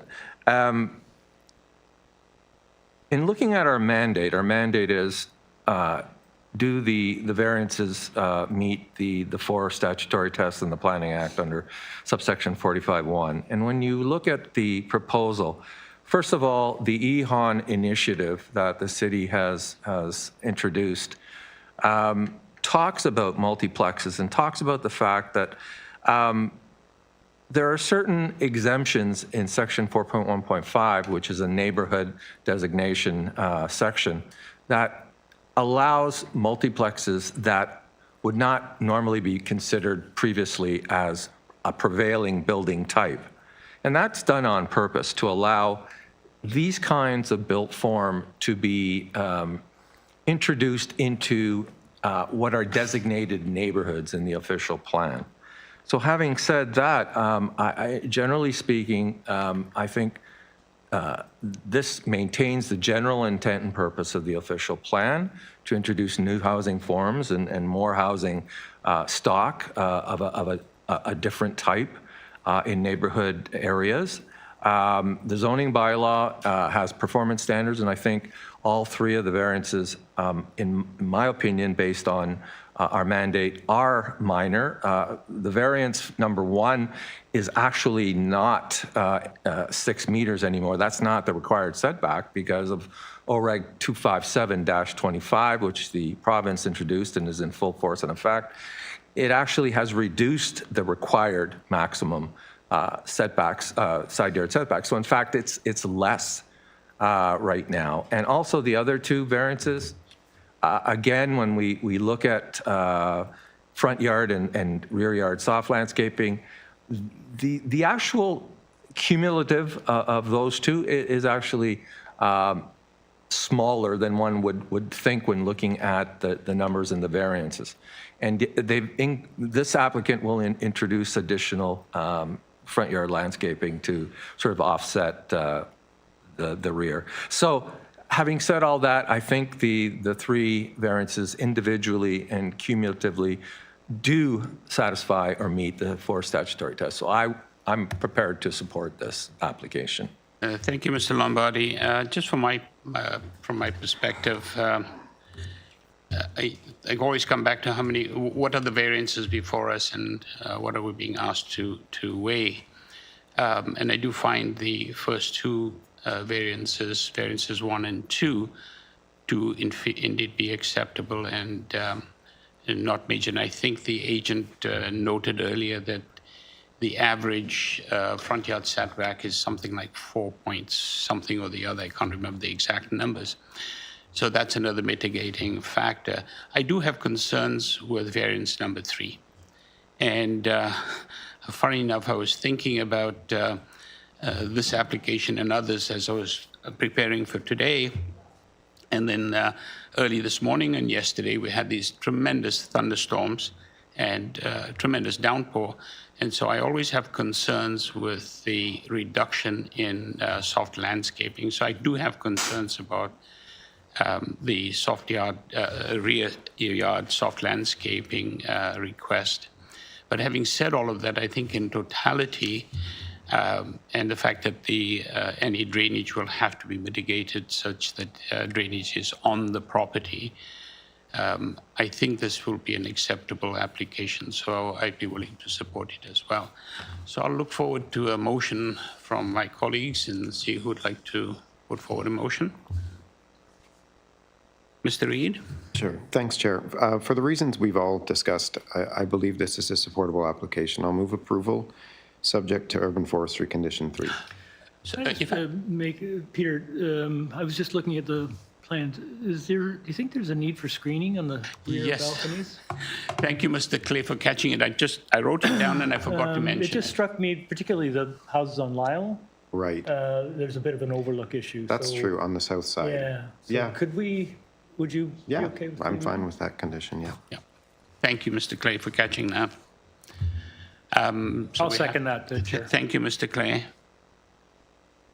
Okay, all those in favor? Thank you. Oh, by the way, sorry to interject again. There is a, I don't know if Ms. Reed, you mentioned there was a forestry 3. Yes. Thank you kindly. Thank you. Okay, and we're moving on to item number 3.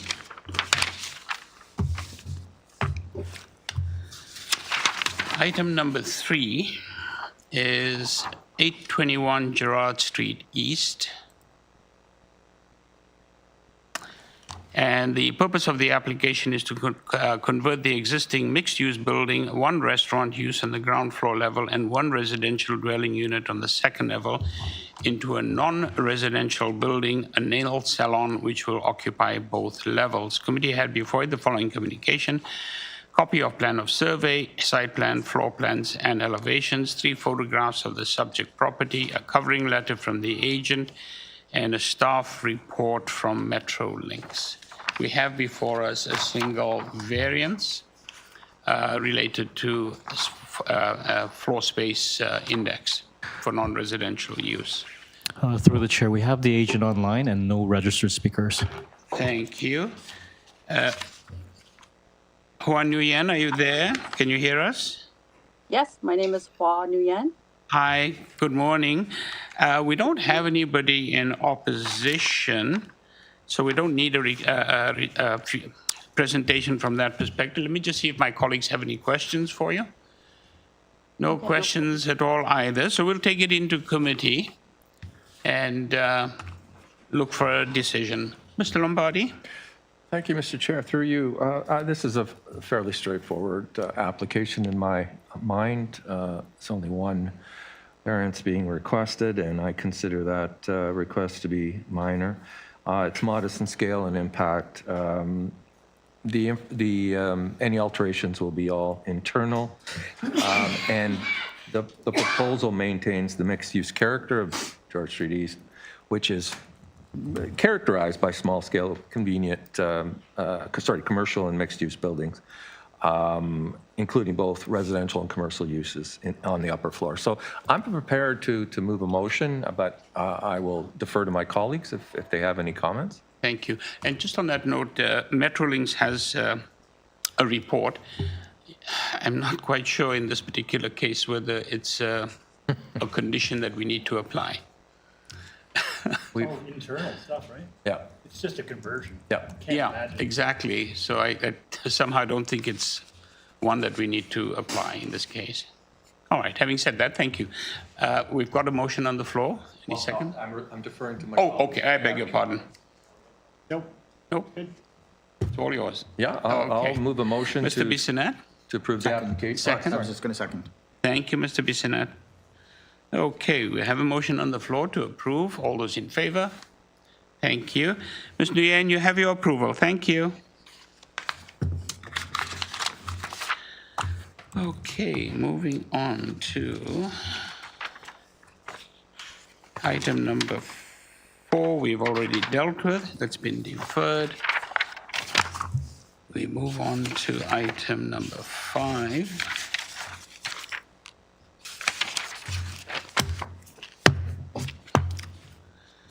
Item number 5 is, sorry, number 4. Item number 5 is 409 McRoberts Avenue. Purpose of the application is to construct a new 1-story detached ancillary building to contain a 1-car garage in the rear yard abutting the laneway.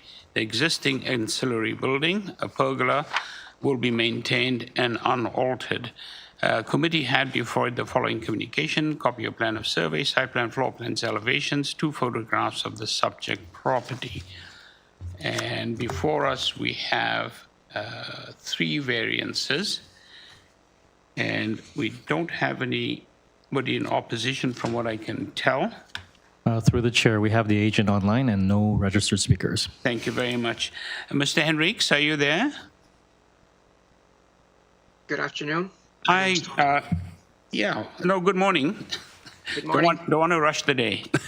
Yes, I'm sorry. No problem. Mr. Hendricks, we don't have anybody in opposition, so we don't require a presentation, but let me see if my colleagues have any questions for you, any concerns. If not, we'll take it into committee and look for a decision. Okay, seeing no questions for you, we'll take it into committee now. All right, this is a reasonably straightforward application. Just 3 variances, which from my perspective looks like fairly minor because it's a replacement of an existing structure.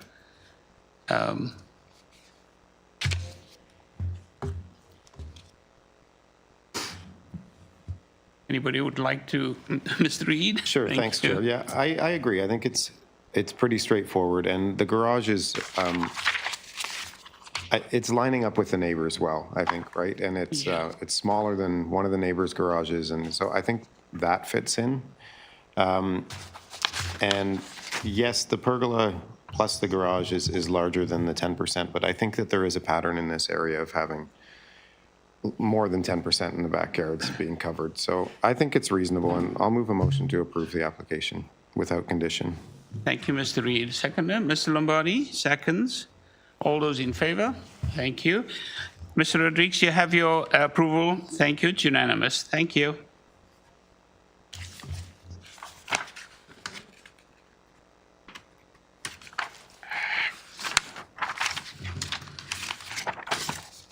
And we move on to item number 6. Item number 6 is 29 Caval Avenue. Purpose of the application is to alter the existing 2-story semi-detached dwelling by constructing a complete 3rd-story addition with a rear balcony above the 2nd level rooftop. Committee had before it the following communication: copy of plan of survey, site plan, floor plans, elevations, 2 photographs of the subject property, and decision numbers affecting the subject property. We also have a staff report from Metrolinx, and we have 1 item of correspondence in opposition from 27 Caval Avenue. Okay. Okay, we don't have any speakers by the looks of it in opposition. Is the agent online? Through the chair, we have the agent online and no registered speakers. Hi, good morning, Maricia. Are you there? Hello. Hi, good morning. Hi, good morning. Can you also see me or just hear me? Yeah, we can hear you perfectly. Thank you. Could we get your name and address, please, for the record? Yes, you can. It's Marisha Charsky at 29 Caval Avenue. I am the owner with my partner of this property. Wonderful, thank you. We don't have anybody in opposition, so we don't need a presentation from that perspective. But let me just see if my colleagues have any questions for you. We have 4 variances requested before us. Mr. Lombardi has a question for you. Yes, very quickly. The approval that your client received in 2018, was that completed? The variances were granted? Yes, they were. Okay, thank you. Any other questions or comments? Mr. Clay? Just about the rear balcony. Again, I feel like I'm going to be the screening guy today. The 3rd-story balcony, you've got the semi on one half, but on the other half, have you got? Is there overlook issues? Would you be okay with some screening on that side? We would be okay. And the neighbor at 31 Caval Avenue, although we don't have a formal letter from them, is in support. They built a large lane house 3 years ago, which did start to impede sunlight and a feeling of spaciousness in their backyard. So they have been in support as a sort of, we supported their project, they're supporting our project. Okay, so you'd be okay with some screening on the one side then? Okay. Yes, definitely. Great, thank you. I believe that may be the east side. I'll take your word for it, Chair. I wouldn't. Thank you. Okay. Any other questions, comments? Thank you. We'll take it into committee now and look for a decision for you. Okay. Who'd like to tackle this one? Mr. Clay? Sure. I think we all agree this is a fairly straightforward and a relatively minor application. There is support from the neighbors. I note that the adjacent semi did write in and raise some concerns about structural integrity and construction process, but I assume that will be addressed as they go through that process. So I think it's a reasonable application. Fit in nicely with the neighborhood. I'll move approval. There are some Metrolinx, a couple of conditions. I never know whether we impose them or not, Sabrina. Yeah. Through you, Mr. Chair, they're more comments than Are they? conditions. Yes. Okay. Yeah. Great, thank you. So we'll just, then there are no conditions, with the exception of the screening on the third floor balcony. On the east side. Thank you. Do we have a seconder? Mr. Reid, thank you very much. All those in favor? Thank you. You have your approval, ma'am. Thank you. Okay, now we move on to item number 7. Item number 7 is... Item number 7 is 82 Madison Avenue. Purpose of the application is to alter the existing 3-story detached dwelling by constructing a rear 2-story addition with a rear 3rd-story rooftop balcony above, a rear ground floor balcony, a side south ground floor deck with 2 sets of stairs, and a rear basement walkout. Also to construct a 1-story ancillary structures, a cabana, 1 cabana and 1 storage shed, and to install an in-ground swimming pool and hot tub in the rear yard. Committee had before the following communication: copy of plan of survey, site plans, floor plans, and elevations, revised site plan, correspondence from the agent, 4 photographs of the subject property, an arborist's report, a revised arborist's report, presentation materials from the agent, and we also have staff reports from urban forestry and TTC. Thank you. Okay. Through the chair, we have the agent online and no registered speakers. Thank you. Good morning, Mr. Benkowski. How are you? Cowan Avenue. Sorry, we didn't get the first part, Mr. Benkowski. I wonder if you could just repeat name and address, please. Yes, apologies, Mr. Chair. Jonathan Benskowski, 301 Keewatin Avenue. Thank you. Mr. Benkowski, we don't have anybody in opposition, so we won't need a presentation from that regard, but I'm sure we have some questions. Mr. Lombardi has a question for you. Thank you. Through you, Mr. Chair. Good morning, Mr. Benskowski. Mr. Chair, good morning, Mr. Chair. I've said that so many times, I don't know why I didn't say that correctly. You've seen the comment from Urban Forestry for Through you, deferral? Mr. Chair. Yes, Mr. Chair. We have submitted a revised arborist report as well as a revised site plan that, if meritorious, I would request that the approval be tied to substantial accordance with that site plan. So within that site plan, we've relocated the pool.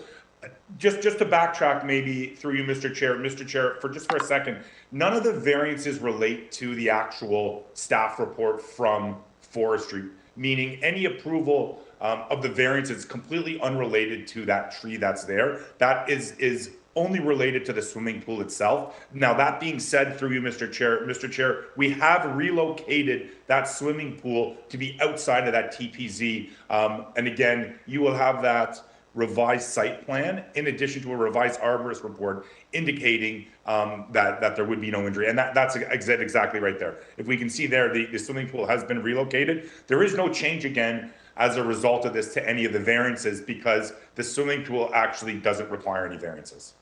Right, and that was to my point. I'd written a note in my notes that the proposed pool no longer encroaches in the TPZ, right?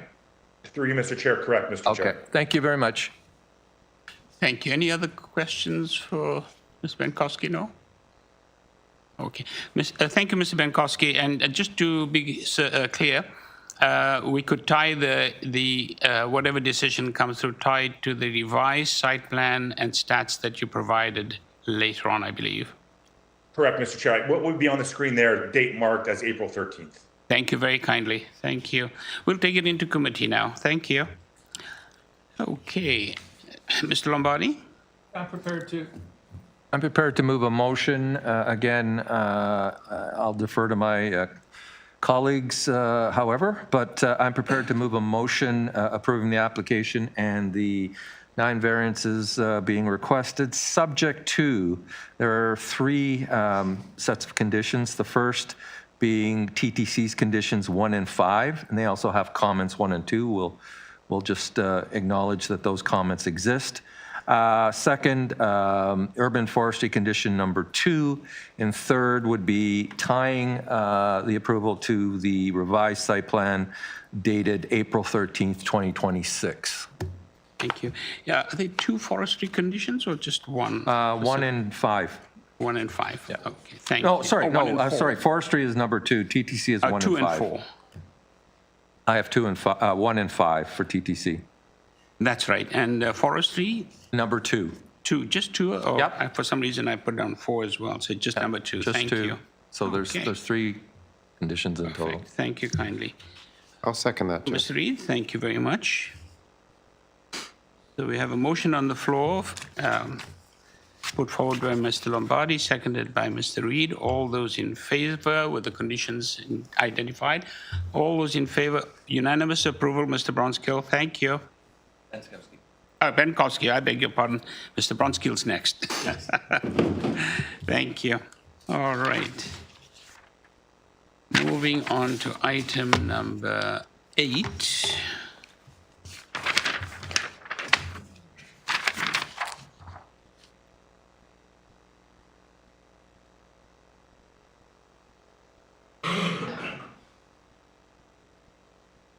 Item number 8 is 277 Wellington Street West, and the purpose of the application is to alter the development standards as approved under Site-Specific Zoning Bylaw 135-2026 OLT for the 60-story mixed-use building by converting the office spaces into residential units from floors 3 to 7 and to increase the number of stories to 65 stories. The building height from 202.5 meters to 214 meters, including the mechanical penthouse and the maximum gross floor area. This is currently under the review of site plan control file number 2233433 STE 10SA. There will be a total of 807 residential units on this lot.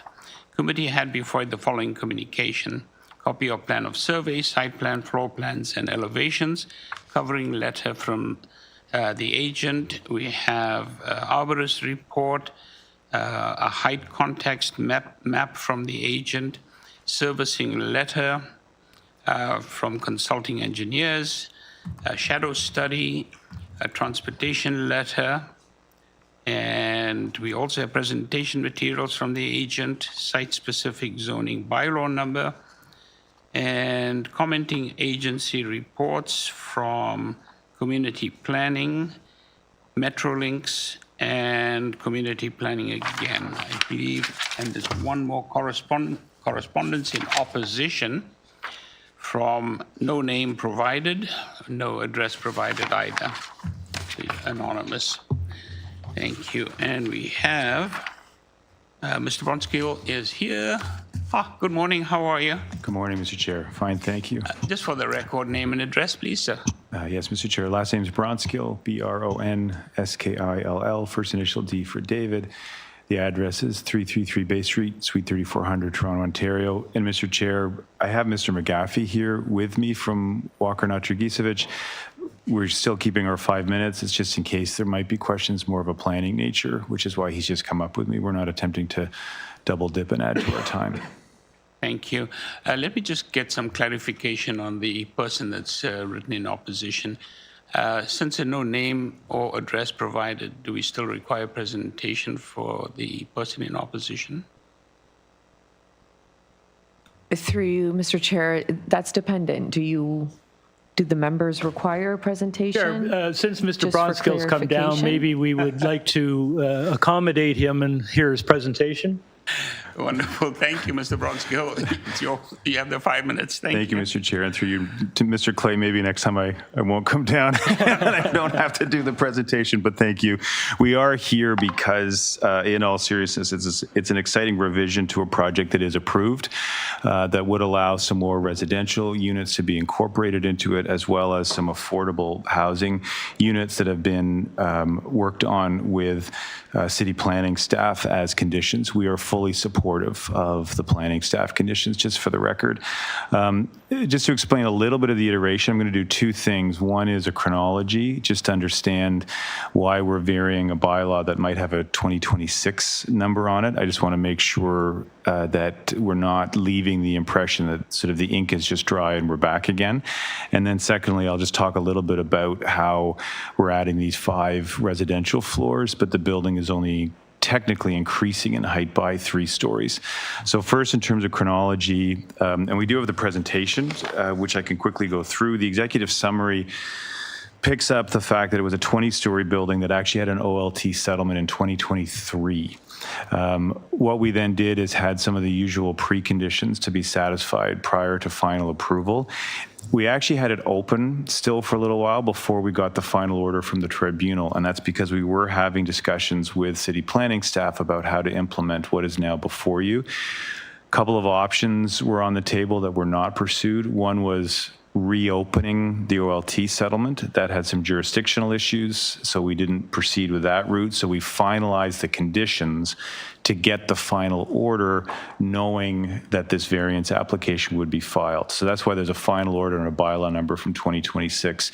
We finalized the conditions, but had left it open just as a potential option for implementing this. We did discuss with staff a site-specific rezoning amendment, and staff actually preferred the variance route, in part to use the committee's powers under 45(9) of the Planning Act to impose the conditions for the affordable housing, rather than getting into the murky world of how to do that with a site-specific zoning bylaw amendment that amends a site-specific zoning bylaw amendment under the new CBC rules with an in-kind contribution. Just that run-on sentence probably gives the committee an idea of why this route was preferred, the simplicity of the 45(9) condition. So that's the chronology just of why we're here. As I noted, there are 5 additional floors. 2 of those are in the podium, and it's a conversion of office GFA that was originally required in the zoning bylaw pursuant to the settlement in 2023. As the committee knows, through COVID and post-COVID, there's certainly been a change in the market for how office is provided and for the demand of that office. I'm not going to leave the impression with the committee that there's no demand for office. That's not my intention.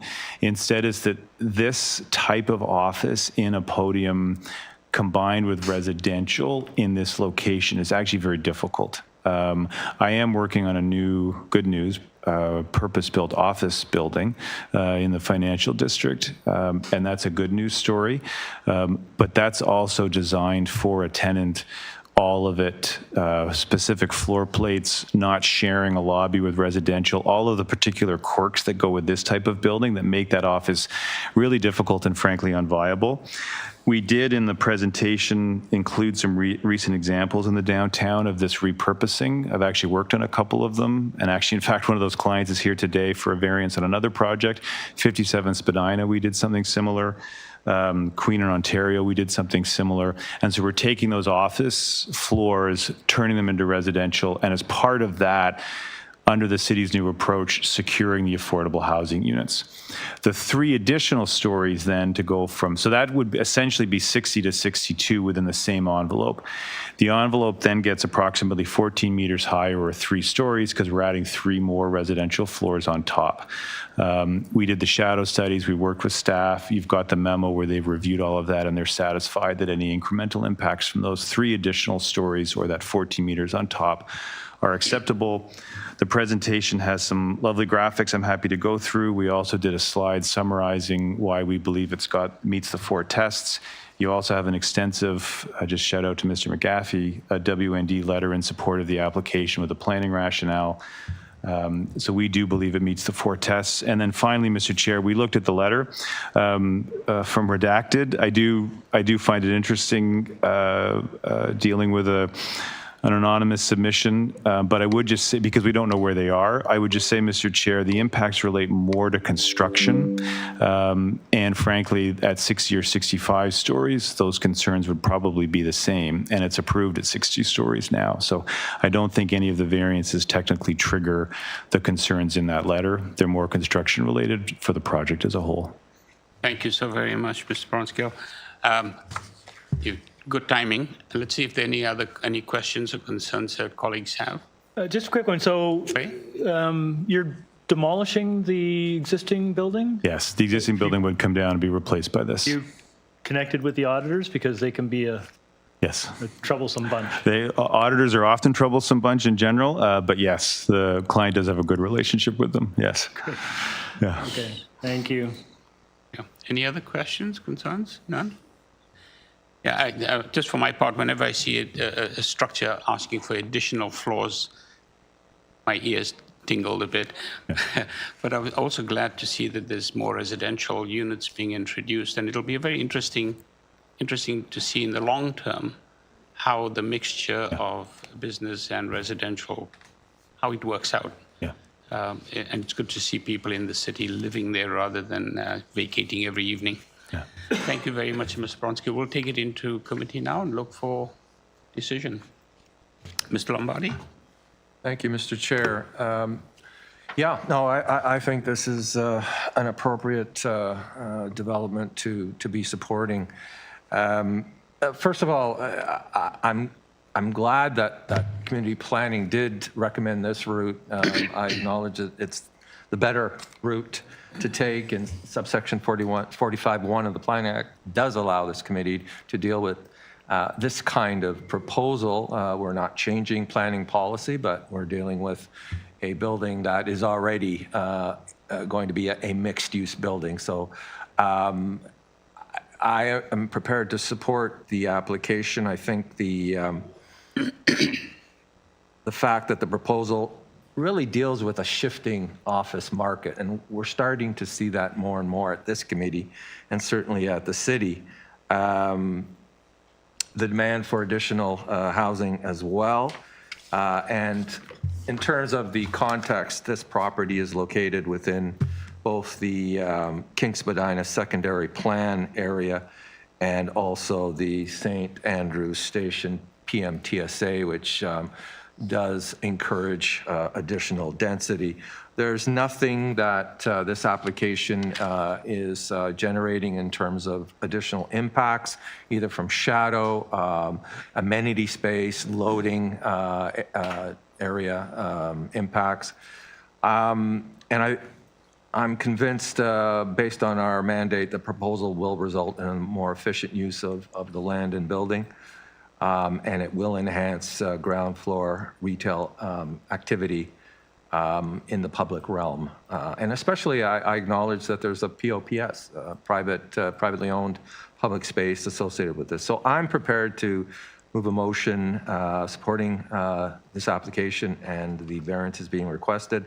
I believe they meet the 4 statutory tests. There is the community planning condition, which is condition 1, Roman numeral 1 through Roman numeral 7, plus condition number 2, which I'm prepared to include as one condition. But again, I'll defer to my colleagues for any additional comments.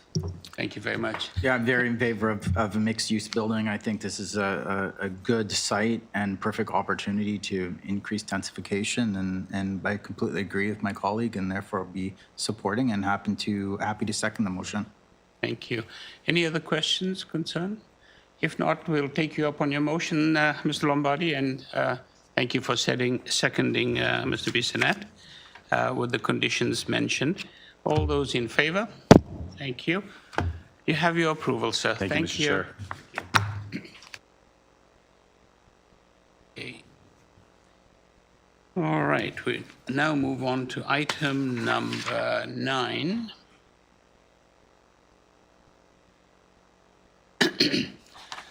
Item number 9 is 437 Ashdale Avenue. And the purpose of the application is to alter the existing two-story semi-detached dwelling by constructing a rear one-story addition with an extended rooftop deck above and a rear ground level deck abutting the rear east and south, east side and side south of the dwelling. We have before us two variances, and the committee had before it the following communication: copy of plan of survey, site plan, floor plans, and elevations, 7 photographs of the subject property, presentation materials from the agent, tree protection plan, a staff report from urban forestry, and correspondence in support from 439 Ashdale Avenue. Through the chair, we have the agent here in person and no registered speakers. Hi, good morning. Name and address, please. I'm Warren Huska, co-owner with Alexander McQueen of 437 Ashdale Avenue, a semi-detached home in former East York, a block north of Little India, and we're seeking the 2 minor variances for an addition to our home. We're proposing to enclose a well-used outdoor living area deck in our narrow backyard, creating a main floor addition, and in addition, a variance to raise and extend the existing deck further into the backyard into unobstructed sunshine. I'm sorry, am I over-speaking? You may. No, we don't take offense to that. But thank you so much for being so forthcoming. We don't have anybody in opposition, so we don't have any need for presentation from that perspective. But perhaps my colleagues may have questions for you. I'll see if we do. Mr. Bissonnette? Thank you, Mr. Chair. I'm going to be a little bit, as an East York kid, I'm going to be a little bit defensive of East York's boundaries, and I just say it was mischaracterized as East York. Thank you. That's all I have to say. Old Toronto. What we have before us, colleagues, we'll take it into committee and look for a decision for you. I don't see any other questions. Did I see something from urban forestry in the docket that I was unaware of? There's a memo, advisory memo. Okay. It's not a condition, but there is an advisory memo from what I okay. So I don't remember. have to address that as some objection or... No, You've but seen it though, have you? You've read it? I only glanced upon it because somebody next to me pointed out it was in the folder, and I was not aware of it. Chair, can we just pull it up on the screen so that Yeah, can we get that forestry memo up? Thank you. It's just advisory. It's an advisory. Which means sort of conditional, if these are satisfied, we are fine? There may be potential issues. You need to be aware of them. Right. I saw something about a street tree. We have a street tree. The former city street tree was diseased and cut down and replaced by a beautiful Japanese maple that's flourishing. So there's a phone number attached to this memo, so what you might want to do is just contact them and follow up and see what their concerns are. When it's an advisory, it's typically not a condition. They're just telling you something may or may not need to be done. But I'm happy to smooth that out in the paperwork and just give them a call. Yeah, better to do so before. Yes. Thank you. Any other questions, Mr. Bissonnette? Or we'll take it into committee then. Thank you. Thank you. I was just going to mention, by the way, that I don't know if there may be a need for privacy screen on the second floor deck on the south side. I didn't think so, Chair. Oh, okay. I think just it's basically fronting the side of the neighboring house. Thank you. It's pretty inset. No problem. Thank you so much. So, Mr. Bissonnette, back to you. Yeah, very straightforward, and I'll put forward a motion to approve the 2 variances in a structure that's in the old city of Toronto, for the record, and yeah, with no conditions attached. Thank you, Mr. Bissonnette. Do you have a seconder? Ms. Reid, thank you very much. All those in favor? You have a unanimous approval, sir. Thank you. Thank you, gentlemen. Thank you. Okay. Through you, Mr. Chair, we'll deal with one more, item number 10, and then we'll take a 10-minute break. Wonderful. Thank you so very much. Okay, moving on to item number 10. Item number 10 is... Item number 10 is 5 Scrivener Square, and the purpose of the application is to alter the development standards as approved under Site-Specific Zoning Bylaw 267-2021 LPAT for the 23-story mixed-use building currently under construction by constructing a one-story addition, an enclosed solarium, a patio for the use of the eating establishment restaurant by increasing the total gross floor area, the horizontal patio projection, and building heights. The enclosed solarium patio will have a height of 4.6 meters. Also to reduce the north building setback from 5.9 meters to 4.35 meters, the south building separation distance from 5.5 meters to 2.58 meters, and to alter the location of the ground floor vertical clearance area as depicted on diagram 6. There will be a total of 127 dwelling units on this lot. Committee had before it the following communication: copy of plan of survey, site plan, floor plans, and elevations, 5 photographs of the subject property, covering letter from the agent, decision number affecting the subject property, presentation materials from the agent, site-specific zoning bylaw number, and staff report from community planning. We also have correspondence in support from three folks, but unfortunately no address is provided. Okay. Through the chair, we have the agent here in person and no registered speakers. Good morning. How are you, and welcome? Thank you. Good morning. Could we have your name and address, please? Yes, my name is Anne Benaroya, and my address is 197 Spadina Avenue, Suite 600. Thank you. Let me just see if my colleagues would like a short, quick presentation or not. None? Okay. Lucky day. I think it's a fairly straightforward one, especially when one looks at the presentation materials that were provided. Then it makes sense.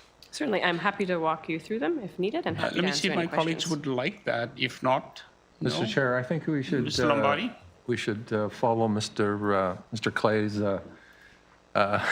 suggestion that those who come before this committee traverse this city, and there's no opposition. I believe there's no opposition. Am I correct? There's none. A couple of minutes wouldn't hurt. A short If presentation. you're here and you'd like to provide a bit of commentary, I wouldn't mind. Certainly. Would you like to pull up the presentation? Certainly, a short presentation would be great. Very abbreviated. Yeah. Okay, I will be very abbreviated. Would you like the presentation up on the screen by any chance? Yes, it's being shown. Oh, it's already there. Thank you. And also just to, you mentioned the letters of support that you've received. They are the neighboring shops on Summerhill, just to add that context. So I'm here today to talk with you about some proposed minor variances for the site-specific bylaw for 5 Scrivener Square. As mentioned, you can see our site here in this image. It is at the intersection of Scrivener Square and Yonge Street, so just south of Yonge and Summerhill, just south of the subway station, and actually a new entrance to the subway station is being constructed on site. Next slide, please. The mixed-use development is, as mentioned, currently under construction. This is a photo from September 2025, so you can see it is nearly finished. And it has been approved through various planning processes, specifically an OLT-approved bylaw and previous variances approved for increased height and GFA. And today we are looking only to add a enclosed solarium in the corner that you can see on the slide here, and that would be part of the restaurant on the ground floor in that podium. And there will be no overall change to the building. As you can see, it's already constructed, so it's just the additional variances needed to permit this enclosed solarium. There's some photos here, and you can see, I think it looks great. I won't go through the variances in detail because you have these materials and asked for an abbreviated presentation, but really it's again just to permit this enclosed solarium. So increased building envelope and a little bit of height to add for the solarium, a small encroachment through the pedestrian clearway, but as you can see in this photo, the 2.5 meters pedestrian clearway is maintained and pedestrians can continue to circulate the site. now while looking at this enclosed solarium. And so in conclusion, we believe this meets the 4 tests of the minor variance and would be a benefit to the development. So that is the very abridged version. I'm happy to answer any questions. Thank you very much. Just for my part, I must say it's an interesting idea to basically have people out into the street but enclosed, sort of. That's right. So because it's enclosed, it is a 4-season solarium / patio. So it adds animation throughout the year, which is great for an area like this. And the name of the restaurant isn't going to be Ports of Call by any chance? It's going to be which one? Sorry? Ports of Call. You're showing your age, Mr. Chair. I'm showing my age, yeah. Wonderful restaurant long ago, north of the railway line. It will be a very good restaurant, I promise. Thank you. We'll take it into committee if there aren't any other questions or thoughts. None? Okay, we'll take it into committee. Thank you. Who'd like to? Mr. Reid? Thanks, Chair. I'm happy to take this. I think this is a good application. I think it will increase the animation. And on a large site like this, I think it's often hard to have that conveyed throughout, especially the internal parts of the site. And my only concern was is the pedestrian kind of flow preserved, and I believe it is. It gets a bit tight in one part, but I think that's fine. I think that creates a kind of intimate context. So I think this is fully supportable. I'll move approval with no condition. Thank you very much. Any seconder by any chance? Mr. Lombardi, thank you very kindly. Add a quick comment. This proposal is mixed-use building with a podium component, and I'm so grateful to see any type of use that animates the streetscape in the public realm. So I'm very supportive of this. Good point. Thank you. Okay, all those in favor? Thank you. You have a unanimous approval. Thank you very much. Thank you. Through you, Mr. Chair, we'll take a 10-minute break. Members, please turn off your videos, microphones. Staff, please mute the room. Thank you.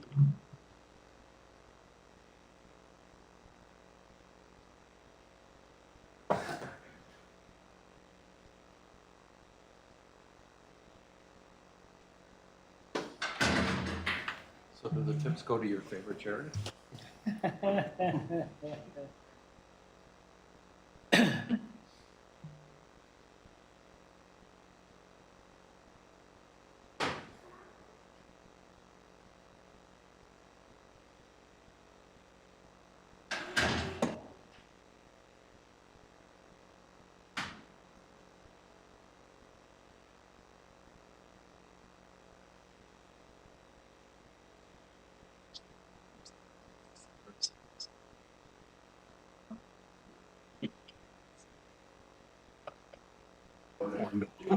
Thank you so much. That is, that's a sure.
I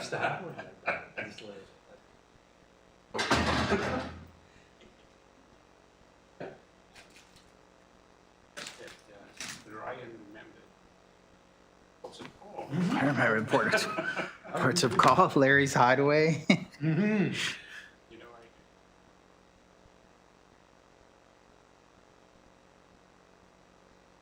Five of us students, and put reports of call.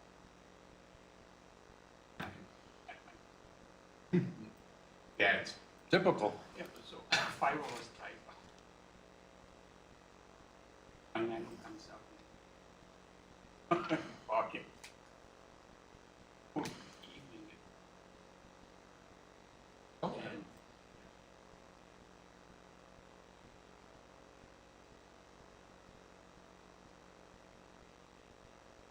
Okay.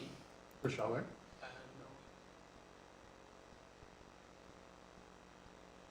Yes, yes.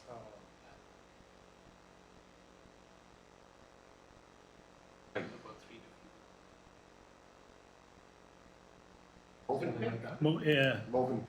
That's it. Movenpick, yes.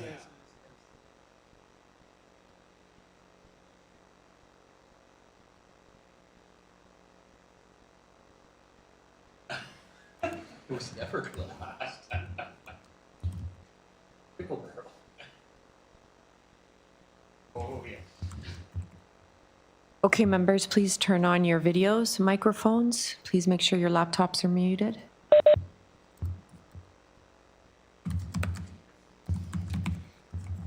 Okay.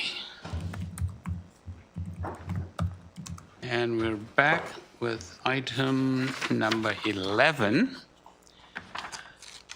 Item number 11 is 104 Markham Street. Purpose of the application is to construct a new 3-story detached dwelling with a front basement walkout, a front covered porch with stairs, front second and third story bay windows, a rear ground floor deck with stairs, and a rear third story rooftop patio. Also to construct a new 1-story detached ancillary building containing a 1-car garage in the rear yard abutting the laneway. There will be a total of 2 residential dwelling units on this lot. Pardon me. The committee had before it the following communication: copy of plan of survey, site plan, floor plans, and elevations, covering letter from the agent, arborist report. We also have staff reports from urban forestry and transportation review. We also have correspondence in concern or interest from 106 Markham Street. We also have correspondence in opposition from 111 Palmerston Avenue. Pardon me. Through the chair, we have the agent here in person and 1 registered speaker in interest. Hi, good morning. Oh. Yes, still good morning. Good morning, Mr. Chair. Good morning. Could we get your name and address, please? Yeah, absolutely. My name is Addison Milne Price. I'm a planner at Design Plan Services located at 87 Skyway Avenue, Toronto. Thank you. We do have 2 people in interest. I don't know if they're going to be speaking. Do we know if either of these 2 folks are speaking? Through the chair, we can check. Please.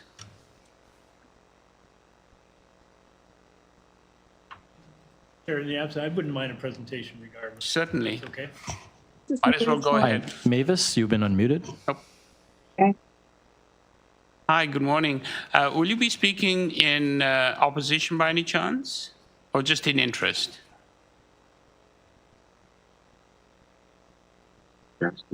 Hello? Hi.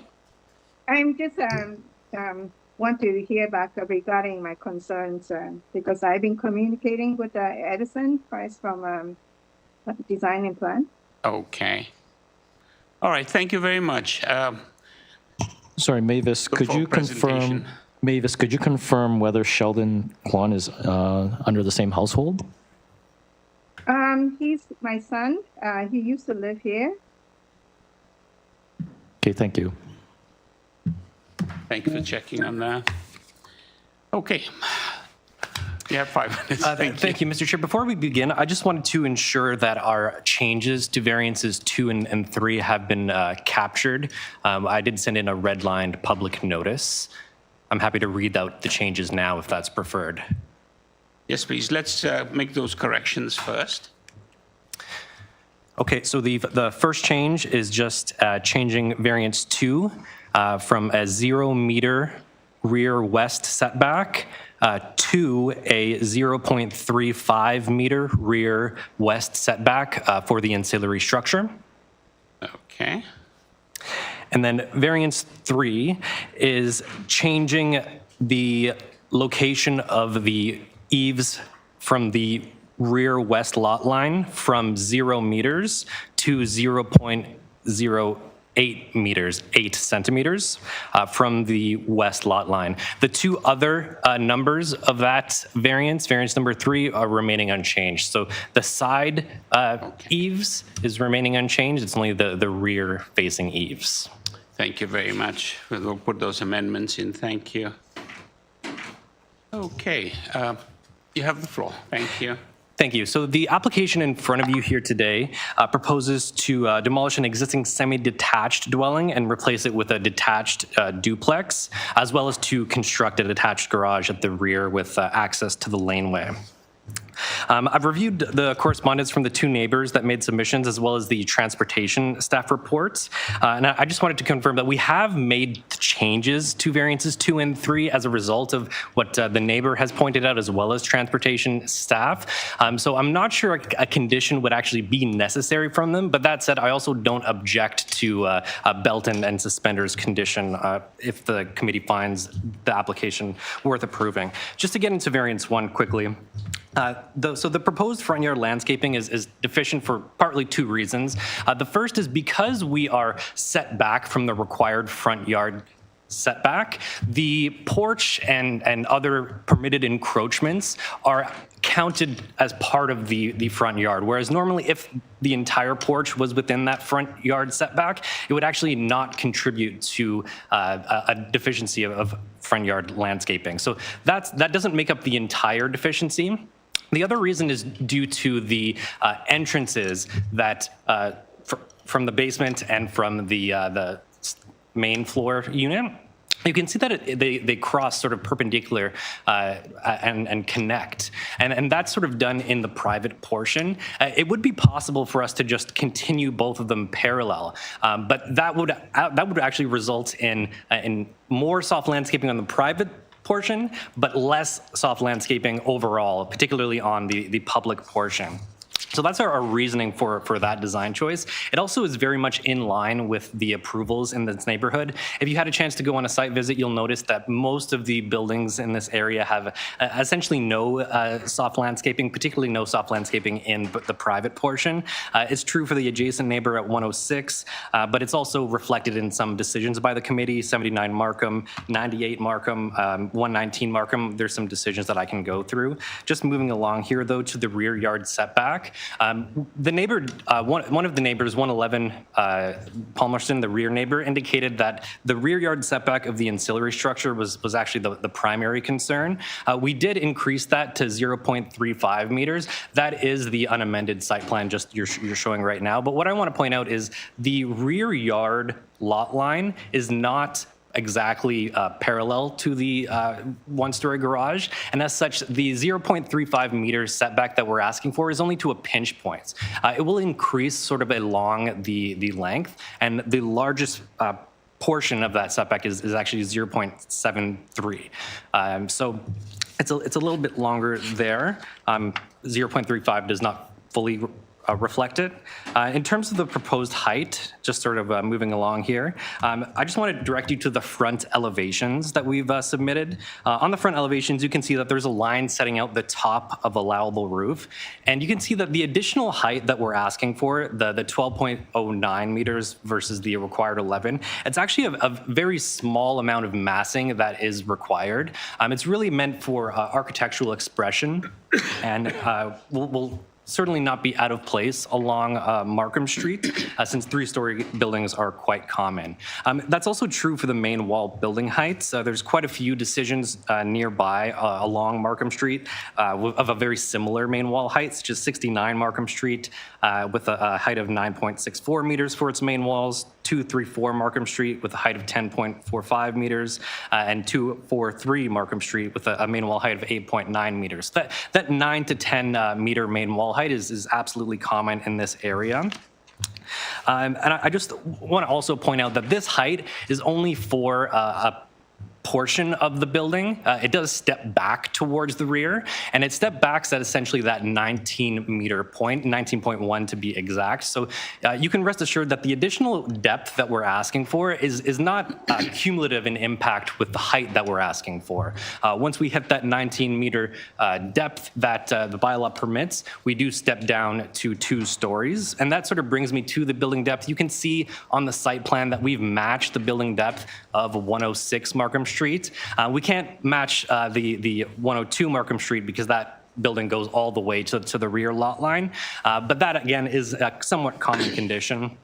Just in terms of the last 4 variances, those setbacks that we're proposing do essentially match the existing setbacks of the semi-detached building. On the north side, just really quick to finish up, there is a 0-meter setback that we're proposed. That is a pinch point at the front. However, there will be some space. There will be a detached wall in between 106 and 104.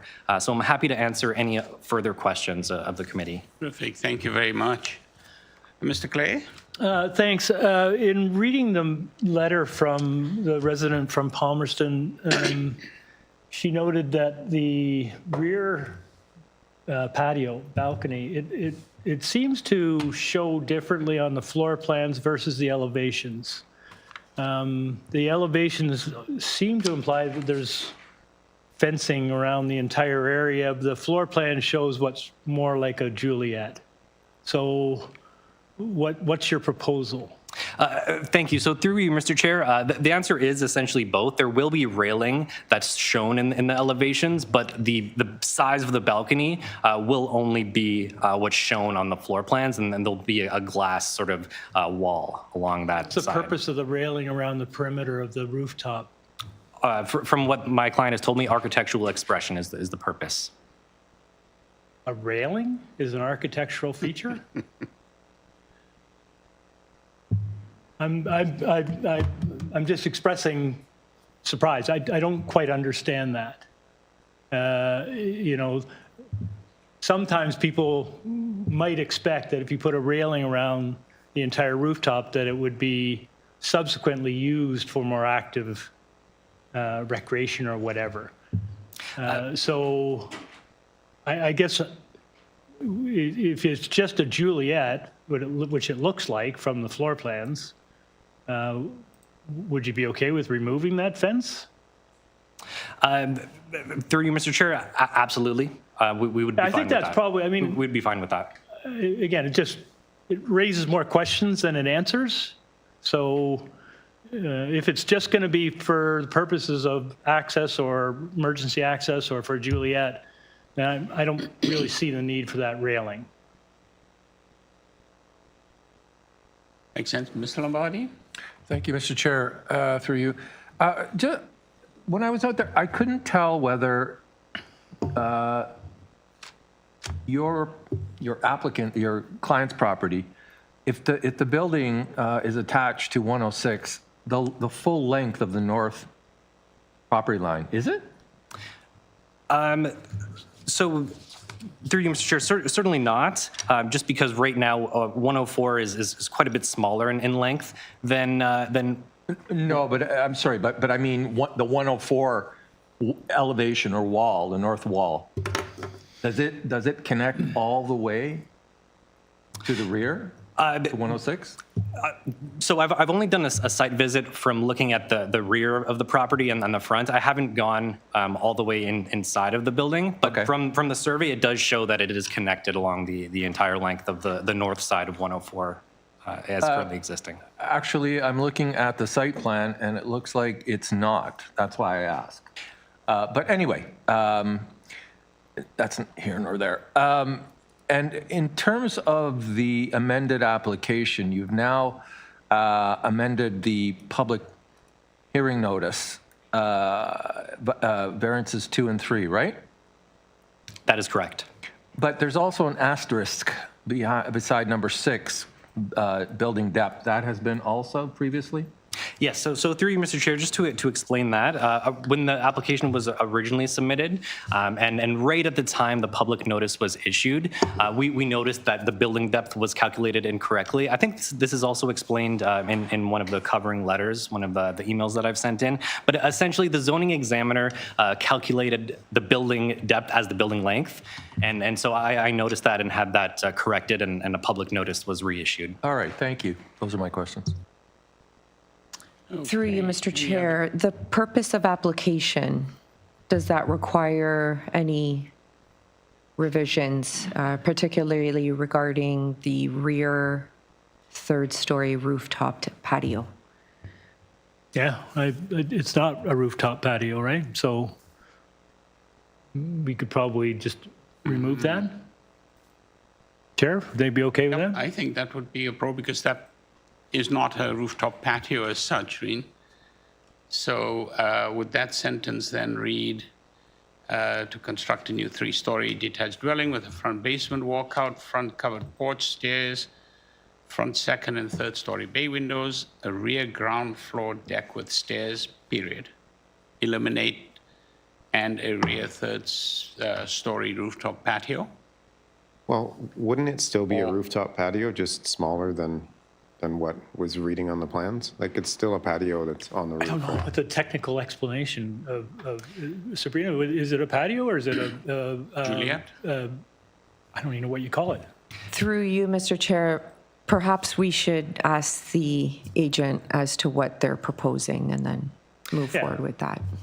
Thank you. So through you, Mr. Chair, perhaps we can simply replace patio with Juliet balcony if that's more comfortable to the committee and it's more precise. So we're comfortable with that. That sounds more accurate. So that would be rear third story Juliet balcony.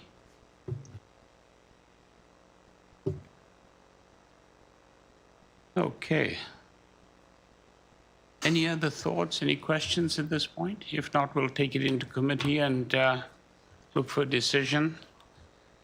Through you, Mr. Chair, do we just want to check back in with the speakers at 106 Markham Street just to make sure that they don't have any further questions? Thank you.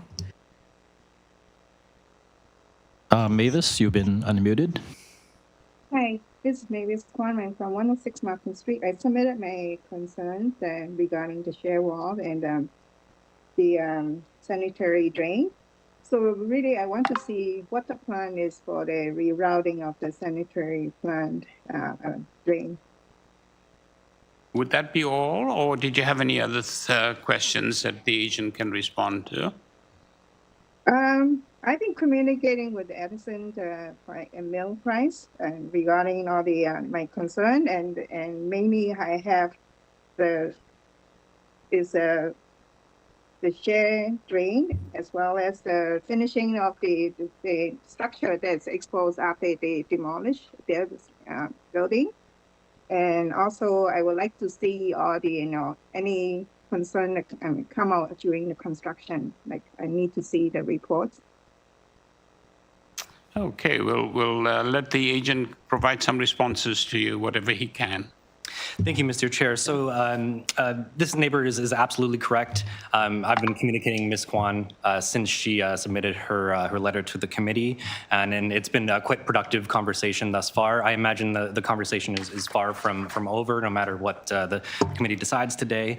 However, if the committee does decide to approve this application, we'll absolutely continue to be working with Ms. Kwan and the other adjacent neighbors throughout the building permit process, and that is where we will get into the specific details of the sewers, of the current shared wall.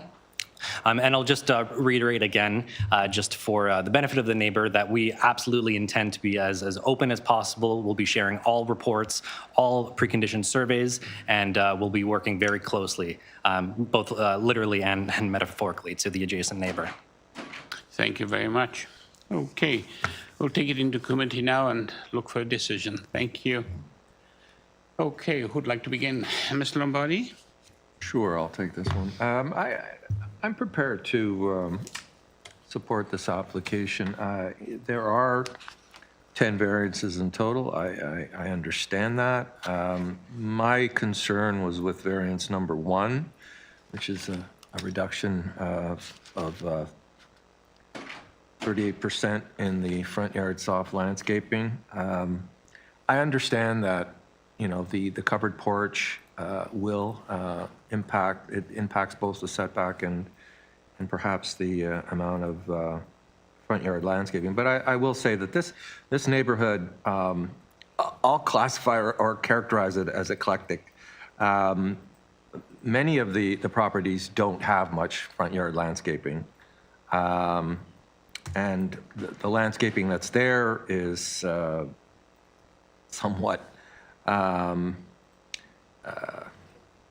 different than what I would anticipate. But this is a downtown neighborhood, tight urban fabric. I think that the applicant is trying to propose a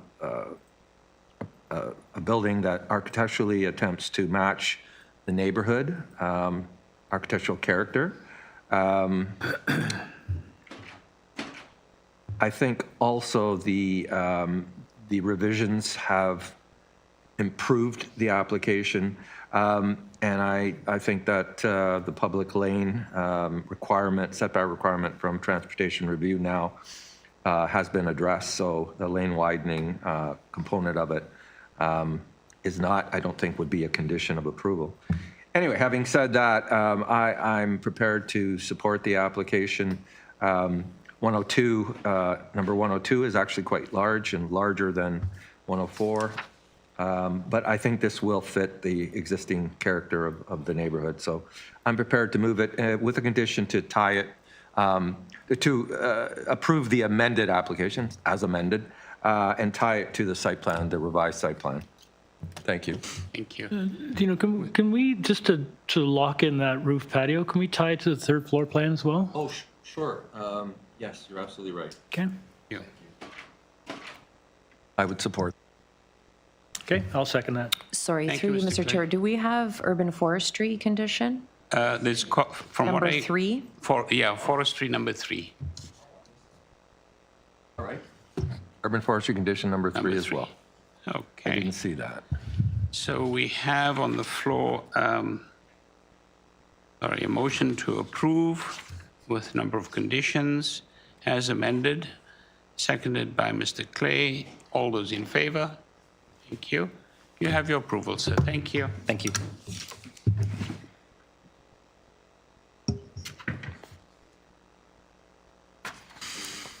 Okay. All right, we're now moving on to item number 12. Number 12 is 1651-1671 Queen Street East. Purpose of the application is to alter the existing 2-story commercial building by expanding the second story to accommodate a club, athletic club use. This new club use will occupy the ground and second floors. The committee had before it the following communication: copy of plan of survey, site plan, floor plans, and elevations, 5 photographs of the subject property, covering letter from the agent, decision number affecting the subject property, presentation materials from the agent, and site-specific zoning bylaw numbers affecting the subject property. Okay. Through the chair, we have the agent here in person and no registered speakers. Hi, good afternoon, now that it's afternoon. Good afternoon. My name is Haley McWilliam. I'm an associate at Bousfields, and my address is 3 Church Street, Suite 200. Terrific. Thank you so very much. We don't have anybody in opposition. Oh, no, we do. Oh, sorry, I'm looking at the previous application. This one, I think, doesn't have any items of opposition, but perhaps colleagues would like a little presentation? I'm fine with this one, Chair. This is just an internal change of use, right? Change of use. Yeah, so I think it's very straightforward. Thank you. You've been let off the hook. Thank you. We'll take it into committee and render a decision. Okay, Mr. Lombardi? Sure. Again, I'm really familiar with this area. And I'm going to date myself, but this site is part of what used to be called, way back when, the Woodbine Racetrack, then the Greenwood Racetrack, where we actually had thoroughbred racing in the city of Toronto, believe it or not, at one time. And it's morphed over the years. A large section of it, or a component of it, is now housing, and this has transitioned from many uses, including most recently a cinema. I think this is an appropriate location. This site is designated mixed-use areas. It's on Queen Street East. It's an avenue in the official plan, and it's within the Woodbine precinct, which is indicated as quote-unquote a gateway to the beach, and that confirms my reference to that area as the beach. And it contemplates this type of mixed use and mid-rise building and the use. So I'm prepared to move a motion to support this this application and the variances being requested, subject to my colleagues. Thank you. Mr. Bissonnette? Our colleague forgot to mention that we also had Dufferin, Thorncliffe Park, and Long Branch Raceways in Toronto once upon a time. Getting a history lesson here. Historical correction. I know nothing about any land west of Yonge Street. I'll second that, Chair. Thank you, Mr. Bissonnette. I didn't ask any other questions or concerns. Oh, thank you. So we have a motion to approve, seconded. There are no conditions attached to this particular application.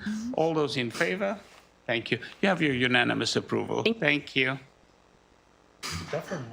Okay. Yeah. Long Branch is in Long Branch. Again, I'm not sure how many people will remember the racetrack. Many. No, I remember it well. Okay, moving on to item number 13. Item number 13 is... Where's Dufferin Mall is? Item number 13, 15 Silver Birch Avenue. Purpose of the application is to construct a new two-story detached ancillary building to contain one garden suite in the rear yard with a side west second-story Juliet balcony. There will be a total of 2 residential dwelling units on this on this lot. 1 unit within the main dwelling and 1 unit within the ancillary building.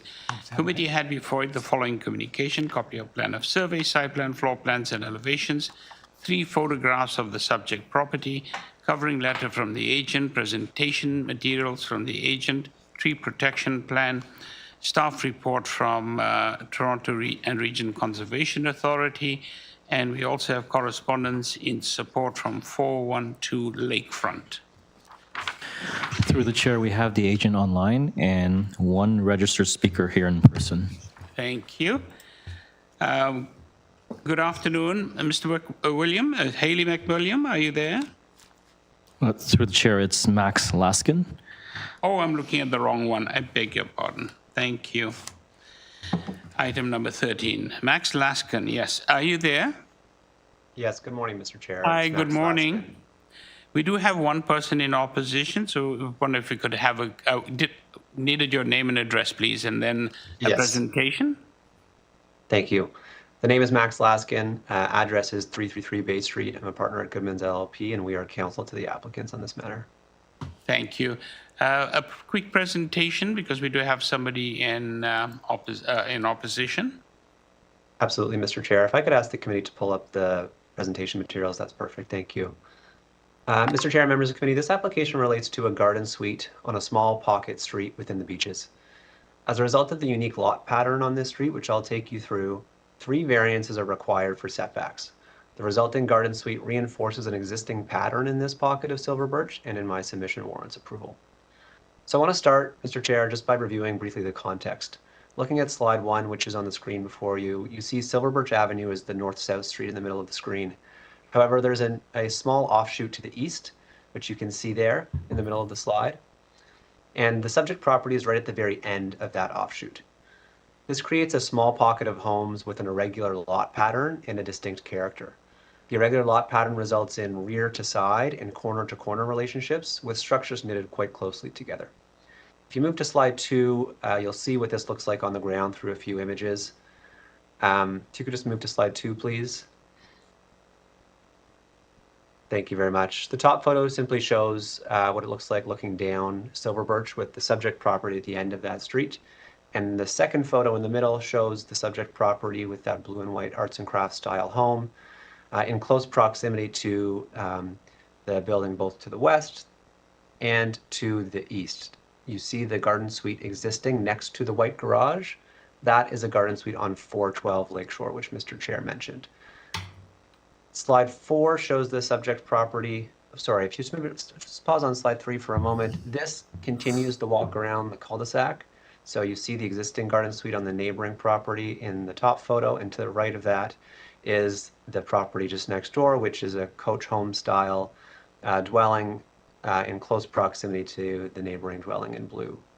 If you move to slide 4, you'll see the subject property with its wide but shallow configuration and the apartment building located behind it. Slide 5 shows the proposed garden suite that would replace the existing garage. As you can see, it's been deliberately designed in the arts and crafts style to reflect the character on this small street. Slide 6 shows the proposed garden suite and site plan. There are 3 setbacks circled, each of which requires a variance. The first in the top left relates to the distance between the proposed garden suite and the main dwelling. The zoning bylaw, as you know, is crafted assuming a typical Toronto lot that is longer front to back than it is wide, with the garden suite located behind the house. The intent of the bylaw in this regard is to provide enough separation distance between the main house and the garden suite so both have a sense of space and to allow a sufficient yard between them. Here, the garden suite is not located behind the house. Rather, as a result of the unique configuration of the lot, it is offset from the main house, with windows from the living space and the bedroom having unimpeded views down the driveway and Silver Birch. The intent of the bylaw as it relates to the sense of openness is achieved while also maintaining the existing rear yard space. The second variance relates to the side yard setback to the neighboring garden suite to the south. That existing garden suite next door has a 0-meter setback. The proposed garden suite has a greater setback of 0.34, while reinforcing the existing pattern of side-by-side structures on the side-by-side driveways. I note, Mr. Chair, that the property owner to the south has provided a letter of support, as you noted. The third variance relates to the rear setback. Adjacent to the rear property line is the side elevation of a 3-story apartment building. As you can see from the site plan that's on the screen, that apartment building has an existing side relationship with the garden suite to the south, which is built on the lot line. The resulting separation distance there, as you can see on the bottom of the screen, is 1.42 meters, and that's depicted on slide 7 as well, if we could quickly look there. In contrast, the proposal would provide a separation distance of between 2.43 meters and 3.09 meters, enhancing the spacing relative to existing conditions, which you can see if you go back to slide 6. And the garden suite has been thoughtfully designed with this adjacency in mind, Mr. Chair. It has no windows on that rear elevation. And further, as you can see, the northern portion of the garden suite has been designed with a cutout to provide an additional setback. And the roof in that location is sloped. Both of these moves allow for additional separation and light to the relevant portion of the apartment building. And lastly, Mr. Chair, I'll note that there's no variance for height proposed. To the extent the garden suite interacts with windows of the adjacent apartment building, that is simply as a result of as-of-right permissions. And so in summary, Mr. Chair, in my submission, the variances are minor and maintain the intent of the bylaw and the official plan.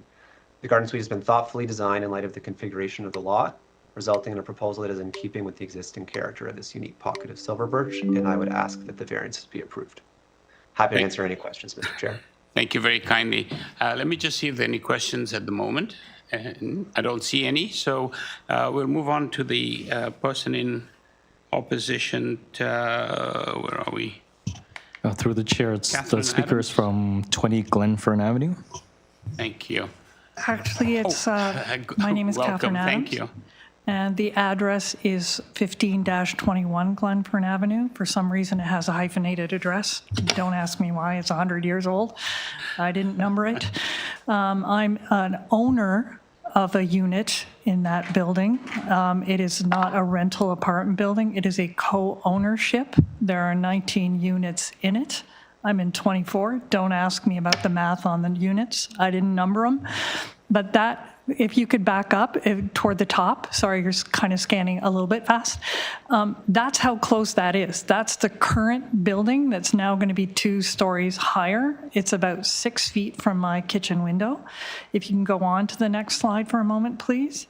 That's the view that I currently have out of it, where I get to enjoy some trees. I get to see that street. The minute that there is a 2-story building opposite me, if you could go on to the next one, I've now got about 2/3 of that window or 3/4 of it gone. I will see roof or a blank wall because, you know, for privacy, I understand there won't be a window in there. If a window were there, they could reach over and grab the olives out of my martinis. If you can go on to the next one, please. I'm sorry, if you could zoom in on that a little bit. It's the photo of the kitchen when I bought my unit, this lovely sunny kitchen that I currently enjoy. Is going to be a heck of a lot darker, and that is permanently affecting the resale value of my unit. I bought it for that nice sunny kitchen with a very leafy view out the window. It is my only west-facing window. My other ones are north. Yes, I understand that there is a house south of this proposed unit that is very close to the building that I'm in, but those units enjoy south-facing windows and get a heck of a lot of sun. All of mine are north-facing. So that's my only west exposure. If you go on to the next slide, please. That red circle is my kitchen window. The purple circle is the height of the current building and how close that is. It will now be the same height as that beige one right behind it on the right side. And if you can go on to the next slide, please. That red circle is where my kitchen window currently is, so I can see into the park. That elevation is going to block it completely. I would just not see the park. I'll see the branches above it, but I'm losing that view completely. And again, it's permanent for the resale value of my unit. And if you can go on to the next one, please. That is the view looking down Silver Birch. So the offshoot street, the notification of it was on a sign. If you go on to the next slide, please. In front of that house, you can see it was partly obscured by a car, partly obscured by a pile of refuse in front of that house. There's no way I would have seen that sign walking around from side to side. And if you can go on to my last slide, please, and zoom in on that map. That's how close that is. I'm in that red unit. This purple thing is how close it will be to me. So I just wanted to make a comment about the notification. I've lived in that building, my unit, for a number of years, and I've gotten multiple community consultation notices directly to my unit. We have quite a number of owners that are elderly in their mid to late 80s who do not read email. For some reason, the notification of this was not sent to my unit on paper, as they typically are. One notice was sent to our property management company, not even to our own property manager. So I only found out about this less than 48 hours ago. I had no way of knowing that this was happening. It was by pure fluke, and I'm annoyed by the very short notice that I was given on that. We are unit owners. The notification should have been sent to the owners. Our property manager doesn't own that unit. So quite frankly, I'm quite annoyed by that one. So unfortunately, that's all I have to say, but I feel like I'm losing my view. I feel like I had no time to plan for that. Wasn't asked, wasn't sent direct notice as an owner, and I'm ticked off by that. I'm very sad to lose that view. It was a very nice aspect. It put sunlight into my living room. It's an old 100-year-old building, so it's not like a giant, shiny, light-filled box like new condominiums are. It's a little rabbit's warren of rooms, so that window puts light into my kitchen and my living room. I will not have that anymore. I'll live in darkness, and I'm pretty annoyed. So that's what I have to say. Thank you very much for your reflections. Let me just see if my colleagues have any questions for you. Mr. Lombardi? Just very one Quick question. Thank you for your deputation this morning. Are we this morning? No, this afternoon. Thank Afternoon. you. Are you aware, and I want to be as careful about this as possible, but are you aware that the official plan does not protect view planes? Does not protect what, sorry? View planes. In other words, it doesn't protect views. It doesn't guarantee It's just your view. hard cheese if somebody builds in front of your windows? Wow. The official plan does not protect view planes. So there is no guarantee of views. Then it's just, unfortunately, I guess there's nothing we can do about it. Thank you. Any other questions, comments? No? Thank you so very much for coming in. Okay.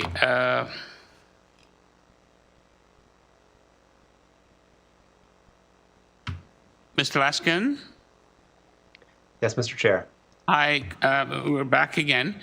I don't know if you have any response to the lady who just provided a presentation. I do, Mr. Chair. Thank you. Thank you. I'm happy to provide a few additional comments. Just very briefly, sir, with respect to notice, as you know, notice is provided by the city. I understand from committee staff that notice was properly provided in this matter. With respect to the comments regarding the view, if I could ask the committee to turn to images 7 of 7 on the presentation materials that we provided. Yeah, 7 and also 8 are referred to as well. The concerns of Ms. Adams relate primarily to, it seems, to the views and the height. As Mr. Lombardi rightly noted, and as the committee knows, there are no protection for views in the official plan, but in any event, there's no variance relating to height here. The variance is, the height is permitted as of right. And regardless, as you can see in slide 7, the height of the garden suite is actually below the second-story window of the apartment building, meaning that there is no meaningful impact on Ms. Adams' view. I know Ms. Adams presented some images with hand-drawn, blacked-out portions of the window. That does not align with the actual dimensions proposed. I'll also note that Ms. Adams referred to the existing garden suite to the south and noting that the proposal would be replicating that. As you can see in these images, the proposed garden suite is actually quite a bit shorter than the existing garden suite to the south. It's 25 inches or a full 2 feet lower than the adjacent garden suite. With respect to the separation distance, I'll note for the committee, this is a side yard condition for the apartment building. As Ms. Adams noted, the building fronts on Glen Avenue to the north, and there are primary windows to Glen Avenue. And so this is a side yard condition, and the total separation distance proposed is 2.4 meters to 3.09 meters, which is quite common and indeed generous relative to typical side yard conditions. As the committee knows, 0.9 meters is common for side yards on each side for houses and apartments, which would result in 1.8 meters. Here we have substantially more than that. And then lastly, again, as it relates to impacts on light, as I mentioned in my presentation, this garden suite has been thoughtfully designed with that in mind, with not only the separation distance and setback I mentioned, but also the sloping of the roofs, which provide for that additional light penetration. And I should have said this before, Mr. Chair, but we are certainly content to have a condition tying approval to the plans that are before you. And then the very last thing I'll say, Mr. Chair, this committee knows the official plan policies very well, including those policies that encourage secondary suites to increase the supply and availability of rental housing. This proposal certainly advances that objective, adding to the supply of rental housing in the beaches while respecting the character of this unique offshoot of silver birch. So with that, Mr. Chair, those are the additional comments I had, but again, I'm happy to answer any questions. Thank you very kindly. Let me just see if my colleagues have any questions for you. If not, we'll take it into committee. Thank you.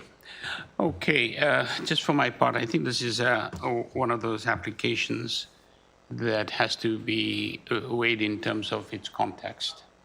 It is an unusual context, and hence we see the variances that are before us. And I'm glad that the agent had the presentation, which I think addresses very well the concerns that the deputant had with regard to view.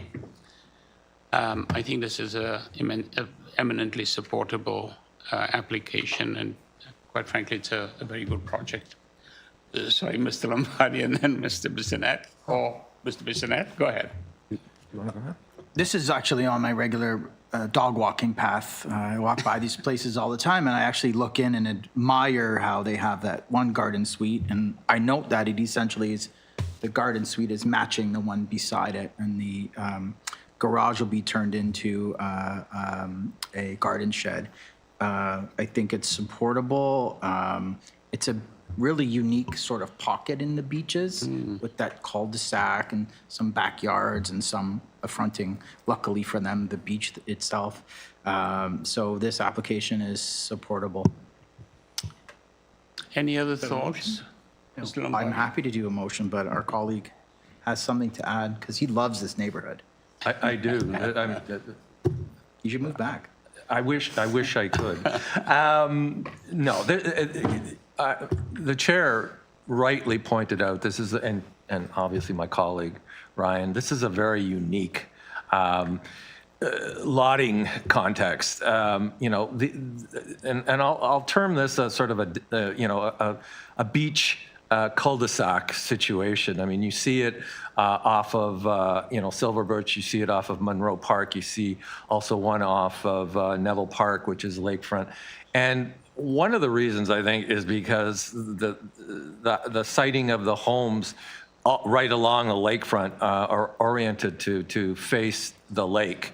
But the cul-de-sac has 3 homes, or at least 3, 4, 12, 17, and 19, which are very, very close to each other. And quite frankly, when you go into this little cul-de-sac, it's really hard to turn around in a car. But nevertheless, the separation distance variance is the one that I had a bit of a concern about. But quite frankly, it's unavoidable in this context. And I think that this proposal does support City Council's objectives in terms of additional housing, secondary unit situations. And I also think that the architectural design of the garden suite will fit and does fit the existing physical character of the neighborhood. So it does, in my mind, satisfy the 4 tests, and I would support the motion from my colleague if he puts it forward. Thank you very much. Mr. Bissonnette, did you want to turn that into a motion? I will happily turn that into a motion. Mr. Chair, are you aware of any conditions? None that I can see. Just to tie it to the site. Yeah, so I'll move a motion forward to approve the variances with the condition that it's tied to site plans. Can we, just as a friendly amendment, I agree with you. It's a very handsome design, and it fits very well into the beaches community. So could we, I think the agent offered to tie it to all the plans, the elevations. All the plans. And I think that would be a good idea to actually lock in the slope roof as well, as opposed to a flat roof. So would you be okay with that? Absolutely. Okay. Wonderful. Through the chair, we don't have a video on Member Reed. We've lost Member Reed's video. Larry for a moment. We'll buddy up. Thanks. Sorry, through you, Mr. Chair, do we want to tie to all plans with the exception of floor plans? Yeah, just the elevations, I think, mostly. So yeah. site plan, elevations, roof plan? Yeah. Okay. You okay with that? Yeah. Okay. I'll second that. Great. Oh, so did you want to, I'm going to defer to my colleague who enjoys walking the dog. Is it you? No, that's me. That's me. you I walk walking the every dog. day. Okay. I go by there. I enjoy taking the canoes out of the Balmy Beach Canoe Club. Yeah. I think we might need a referee to sort this one out. Okay, so we have a motion on the floor. Can we move forward more? Okay, great. Seconded by Mr. Clay. Moved by Mr. Bissonnette. All those in favor? Thank you. We have a unanimous approval. Mr. Laskin. All right, and moving on to item number 15.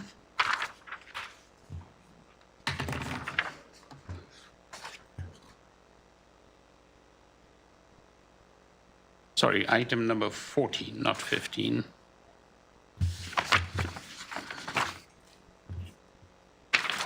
Item number 14 is 66 Glen Road.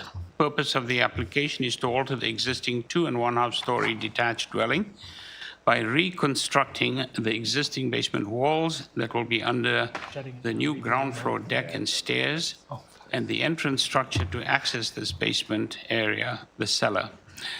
This current application is necessitated to include additional variances not identified in the approved minor variance decision A0921/25 TEY related to the construction of a rear third-story addition.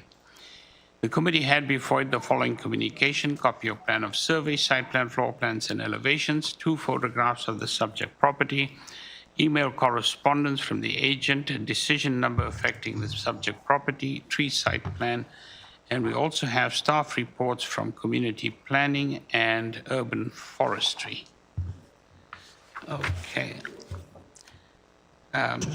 Through the chair, we have the agent online and no registered speakers. Thank you. Good afternoon, Keegan. Are you there? Oh, you've got that? Okay. Keegan Walsh, are you there? Yes, I am. Hi, good afternoon. I wonder if we could get your name and address for the record, please. Sure, it's Kagan Walsh, 99 Yorkville Avenue. Thank you. I don't think we need a presentation, but let me see if my colleagues have either a need for presentation or any questions for you. Thank you.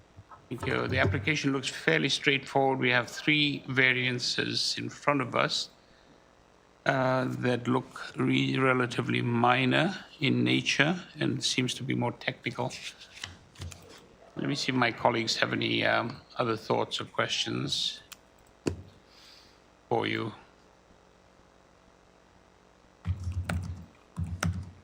Any thoughts? None? Okay. We'll take it into committee and look for a decision. Thank you. Okay. Who'd like to tackle this one?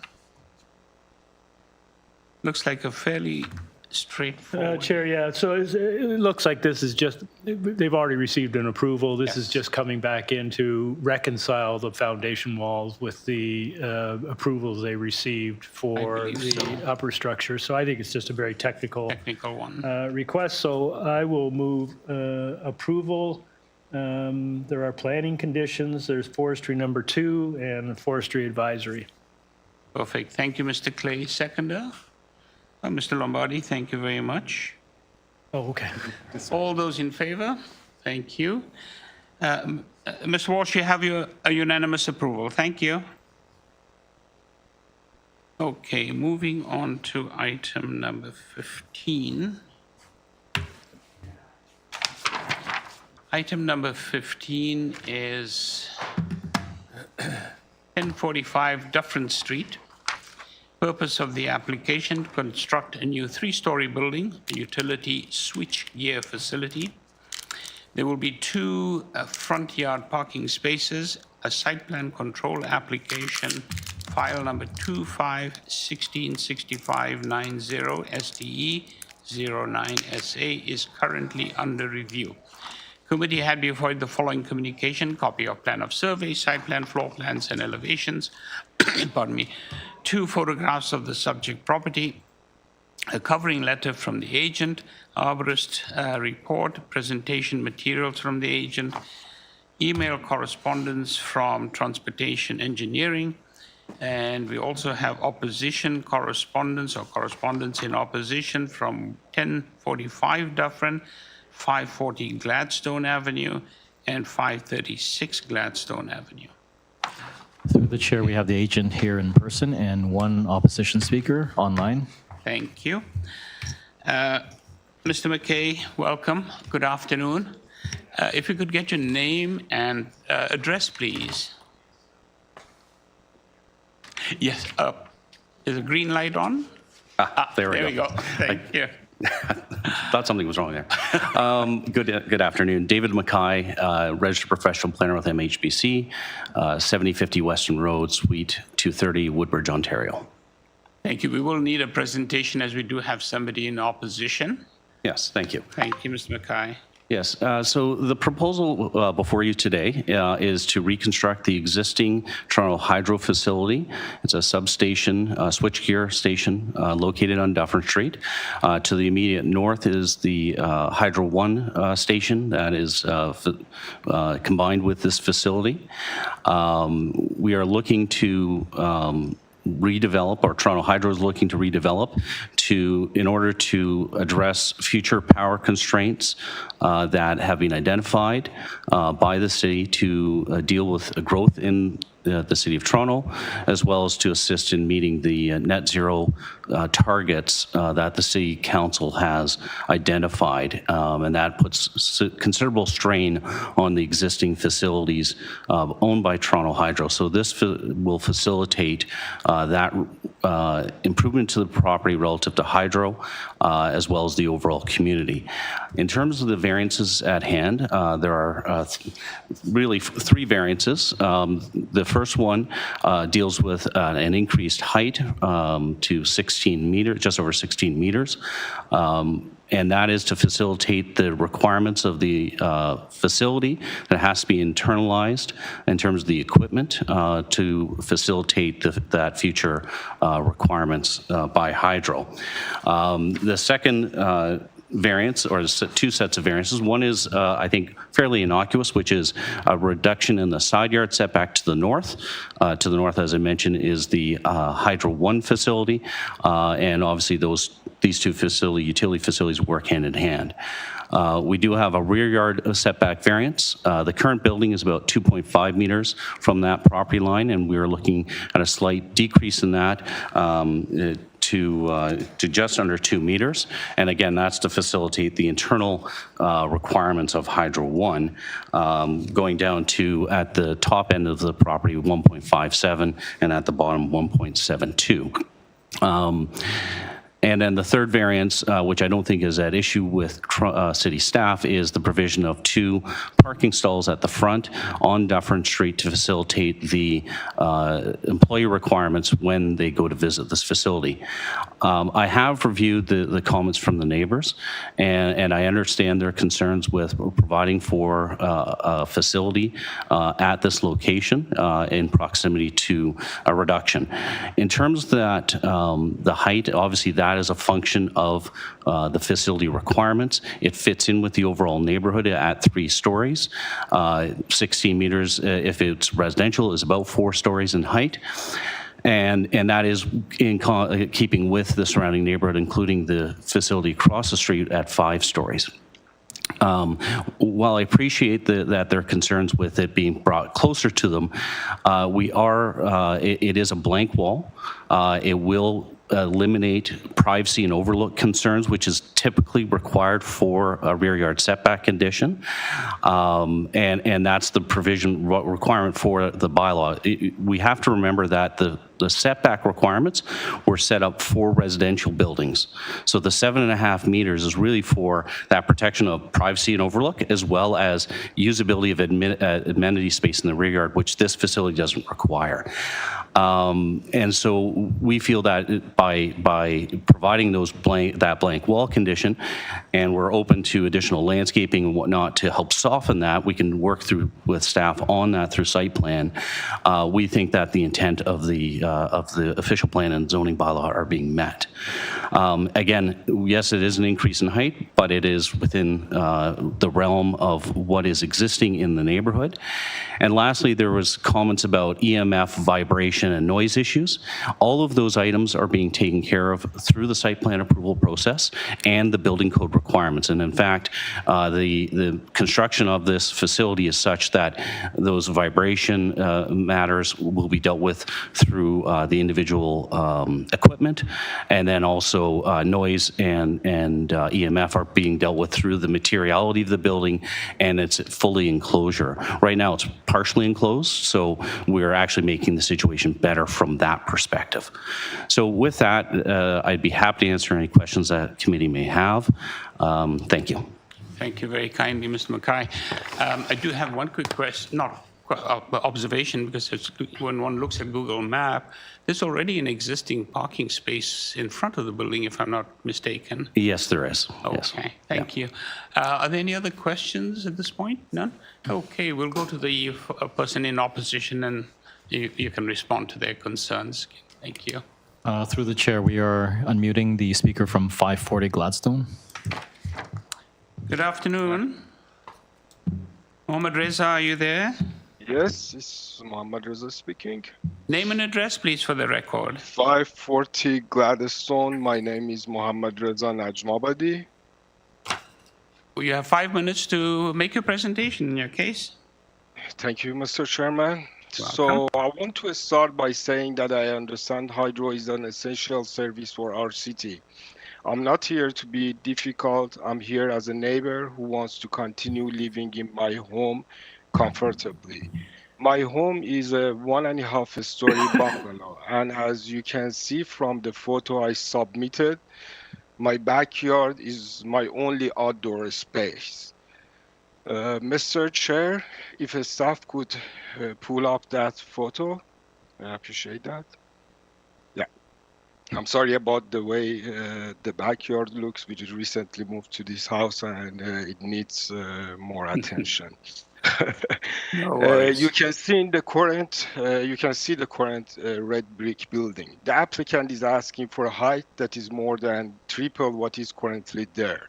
I'm asking the committee to look at the scale of my bungalow and reduce the height to whatever the committee decides is fair and reasonable for this residential spot. The distance is also a major concern. They want to move this 70-meter tall blank wall, as the applicant just mentioned. Actually, it's just a blank tall wall facade to within just 1.57 meter of my fence. A windowless wall that tall and that close will take away all of my sunlight and air. I'm asking the committee to refuse the variance as they currently stand, and at the very least, I'm asking that the applicant move the building back towards the 7-meter requirement so that I can still enjoy my yard. Finally, because as the applicant, I think, just mentioned, it was my concern, this facility will run 24/7. I respectfully demand that a professional acoustical audit and an EMF mitigation plan be made binding condition to protect my health and my family, and the quiet enjoyment of my home. I want to be a good neighbor, but I'm asking the committee to ensure Hydro is a good neighbor to me by protecting my light, space, and health. Thank you for your time. Thank you very much. We'll let the agent give you some feedback on that one. Do we have anybody else, or is this the only person that was in opposition? Through the chair, that was the only speaker. Wonderful. Thank you so much. Mr. Mackay, it's yours to respond to. Yes, thank you. I think I've responded to the EMF vibration and noise matters. Again, the enclosure of the existing facility, right now it's partially enclosed, will improve conditions, and all of those requirements are required by the city as well as Toronto Hydro for their own requirements. Relative to the issue of shadow and sunlight, this building is on the west. The gentleman will have sunlight throughout the day up until 2 or 3 o'clock in the afternoon, which is not an abnormal situation. And whether the building is further back from the rear lot line or where it's positioned, there will be some level of impact from shadow, and that's not unreasonable given the urban condition that the site is and the adjacent neighbors are located in. Again, we feel in terms of air, there's no issues in terms of airflow that we can see as being an issue, and we think that it is an appropriate request. And if there is concerns with the look of the building, I'd happy to meet with the applicant afterwards, or with the neighbors afterwards, to discuss some type of planting or other ways to mitigate that view. But again, as one of the members said, there is no right to a view in the City of Toronto. And I'd happy to answer any further questions of committee. Thank you. Thank you, Mr. Mackay. Let me just see if my colleagues have any thoughts. Mr. Reed's got a question for you. Thanks, Chair. Is there, did you consider laying out the building differently to be, like, say, an extra floor and closer to Dufferin to have less of an extreme rear yard setback? I'm not the designer itself, but this is what came from Toronto Hydro in terms of their requirements. I don't know what the implications would be to increase the height of that building further. If you look at the cross sections that were included, even though it's a 3-story building, they are 4.5 meters in height to accommodate that equipment. So I don't know if there's additional requirements in terms of code or anything else that's required for that. But that's something that we certainly could look at. If the committee said, we're uncomfortable with this, go back and look at this again, certainly we can do that. In terms of moving forward to Dufferin, that creates another variance in terms of the averaging between buildings. So we'd be coming forward towards Dufferin Street. It would impact the ability to park on the site for the service vehicles. But again, it would mean a redesign of that. And we'd be looking at still a variance in the range of 5 to 6 meters from 7.5, even if we were to accommodate that requirement. And obviously, if we increase the height, if that's technically feasible, again, I'm not an engineer or hydro engineer, if there's any issues with that, but if we were, again, we'd have to defer the application and come back. So I'm in committee's hands. If there's uncomfortableness with this, we can defer it and we can relook at it and meet with the neighbors. But from our perspective as a professional planner, as well as our clients, we think that these applications have merit and should be approved. All right, thanks. Mr. Lombardi, did you have a question? No, you're good. Okay. Mr. Clay? So, Mr. Mackay, you talked about additional landscaping in your presentation. You could consider that. Are you thinking about the area in between, like the rear and the rear neighbors? Is that what you were thinking? That's what I'm referring to, because the site's pretty much built out to meet those requirements. Right. But certainly what we can do is we can provide some at-grade landscaping, that would grow to a certain height. We could look at any type of vine work that could be put on the building to help soften it.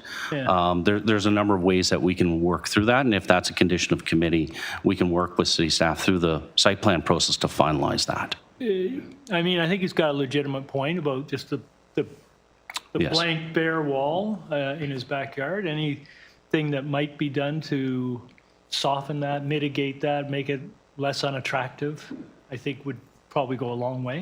And sir, if you direct us with that condition, I'd be happy to work with city staff to implement that. Thanks. Any other questions? I do have one quick question. The photograph that was presented to us, provided to us, the building that exists currently is going to be taller. Will it be as tall as the building to the north? It will be it'll be slightly taller than that. That building is 13 meters, obviously built in a different time with different hydro requirements. So this would be 3 meters higher. Thank you. Thank you. Okay, we'll take it into committee and look for a decision. Okay. Mr. Lombardi? Thank you, Mr. Chair. I'll take this one. These kinds of uses and built form, in this case, it's a switchgear facility. They are found in neighborhoods throughout the city of Toronto. Typically, you find very small substations that are built into what looks like a neighborhood home, which tries to maintain the existing physical character and architecture of the neighborhood. In this instance, I'm cognizant of the fact that, first of all, this is on Dufferin Street, which is designated an avenue, and which the official plan anticipates mid-rise development, generally speaking, with a low-scale built form. But, if this weren't the current situation, the applicant could be proposing a multiplex, a small apartment up to 4 stories, et cetera. This is replacing a two-story brick building that's already in existence. I think that it's appropriate in the circumstances given the buildings that are adjacent to it, to the north and across the street, and just the fact that this is an avenue. And I also take into consideration the comment from the deputant whose backyard abuts the rear of this property. I think the applicant's suggestion to provide additional landscaping at grade to soften the rear part of the building will improve this proposal. I'm prepared to put a motion forward. Also, let me also indicate that the proposed parking sort of solution recognizes the existing condition. And it's not long-term parking. It's for technicians who arrive to deal with a problem or make sure that internal works are working properly and then leaving. So it's not a long-term parking situation. So I'm prepared to move a motion approving this application and the variance is being requested, subject to that one condition with landscaping, and we can work on the wording that'll support motion. Thank you, Mr. Lombardi. Any other thoughts, Mr. Reid? Yeah, thanks, Chair. This is a challenging one, right? Because I think this is a public utility that is needed to support the neighborhood around it and more broadly as well.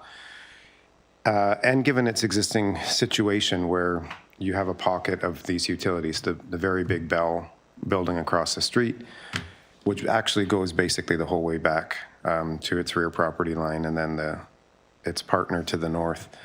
But I have concerns about the rear yard setback. It's basically 20 feet further back than it is permitted, and I take the point that because this is a commercial use, it doesn't need that space as a recreational area. But I do think a big part of that is that requirement is limiting the massing, getting really close to the rear, and this is kind of compounded by the height.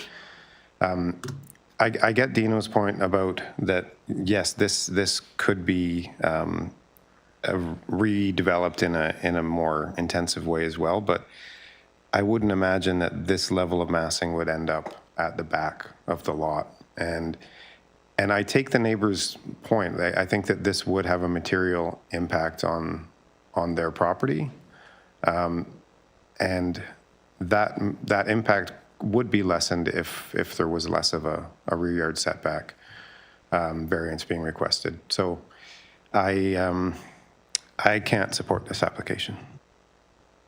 Thank you, Mr. Reid. Any other thoughts? Mr. Clay? Yeah, I'll weigh in. Good points on all sides. I do think that it is a fairly significant impact on not only this neighbor, but I guess the folks to the south as well. Having said that, I am going to do a bit of a leap of faith here and assume that Toronto Hydro, in designing this facility, is designed in a way that is practical and is satisfactory and suits the needs of the utility. And, sometimes utilities, railways and hydro, they don't often take into consideration necessarily the impact of that construction, but my leap of faith is that this is required. It's a three-story building, and the interior dimensions are such that they are justifiable and needed. And we've all had issues with Toronto Hydro, and anything we can do to improve that service, I think is a good thing. I think the reality of it is sometimes utility construction, utility placement has an impact on the neighborhood and the surrounding community, and it's already established. It's there already in the north, and it's there already across the street in the Bell building. This is an area that clearly is a hub of utility activity. So that's just, I guess, goes with the goes with it. So Peter makes a really good point, but I think maybe if we can get the applicant to do some landscaping, some sculpting, something that would minimize the blank wall nature of the construction on the neighbors, I think that would be a good thing. So I will be supporting it as well. Thank you, Mr. Clay. Mr. Bissonnette, any thoughts? I don't have anything to add, Chair. Thank you. I think for my part, I think Mr. Clay's point's well taken, because I think for Toronto Hydro, presumably needs the structure for the city's needs. It's unfortunate that the architecturally the wall is a blank wall, and I think that it does present a massing effect. But I do also agree that it's unavoidable. I'm not sure where else Toronto Hydro would then put a building. It's got to go somewhere. So I think it is supportable, even though the impact, I think, for the neighbor will be significant. I think I could support this application. So I'll look forward to a motion.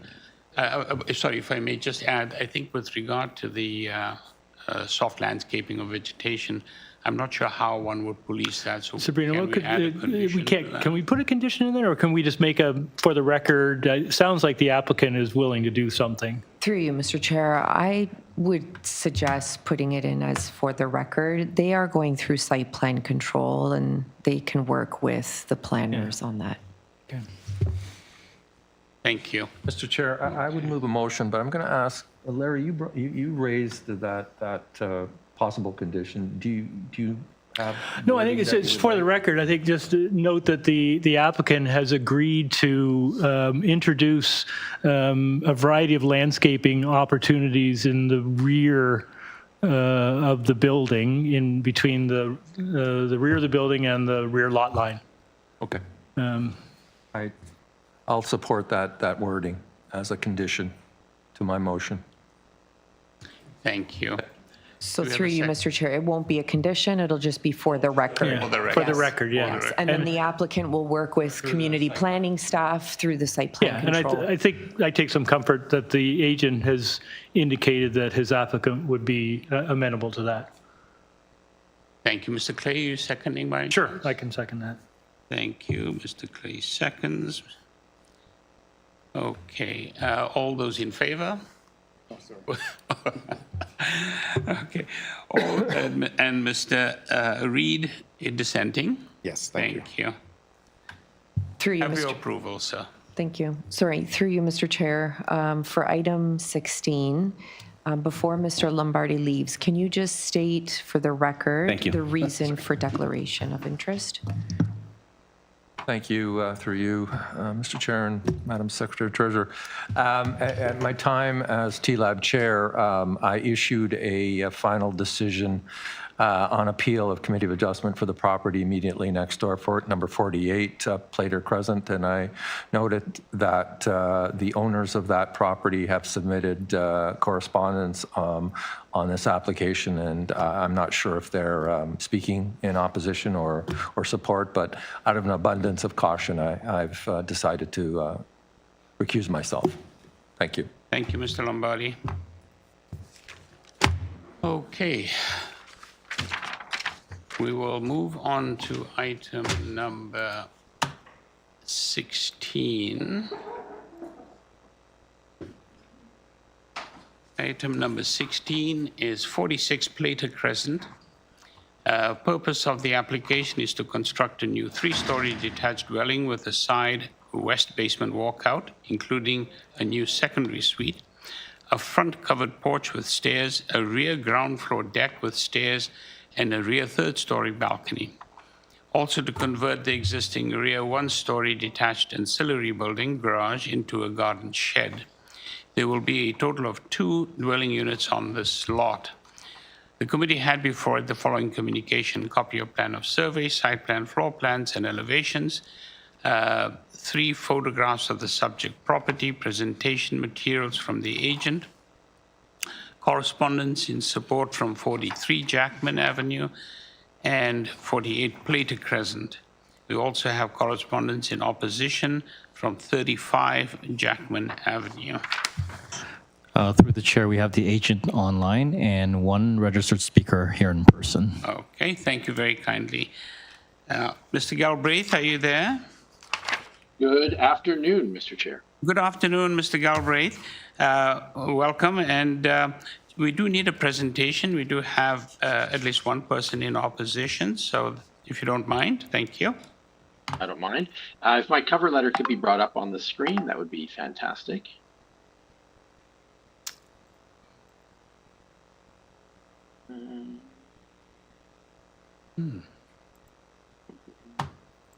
Maybe the E4 presentation materials. Maybe that's it. Yep, that's it. Presentation materials. There we are. Oh. Thank you, Mr. Chair. So what is proposed is a new 3-story detached house with a basement secondary suite. You can see there on that illustration, the red dotted line is the outline of the existing house. The proposal will maintain basically the 2 side yard setbacks. The lighter blue portion is the 3-story portion, and then there's a smaller 2-story bump out the back. There will be a 3rd-story balcony inset into the pitched roof line. If you could scroll down to the next page, please. Architecturally, what is being proposed is not identical to what currently exists on the property, but I think it is very, very similar to what currently exists and what you find all across the Plater estate. It will not stand out in any regard. So the proposal triggers 6 variances. The first one, front yard setback, and the building length variance are actually, because the front bay window, because it touches the ground and is not just like a projection from the wall, because it touches the ground, it is considered the front wall of the building. If we were to use the let's call it the flat part of the wall, not the bay window, this variance is not required. So it's somewhat technical in nature because the bay window touches the ground. That pushes the front wall forward. Similar with building length, the depth of the building is permitted as of right, but because the dormer, or the bay window touches the ground, it is counted in the building length and is not a permitted projection. The length variance is identical to the depth of the dormer, or excuse me, the front bay window. So the depth is permitted. The length is just triggered because of this because the bay window touches the ground in the front.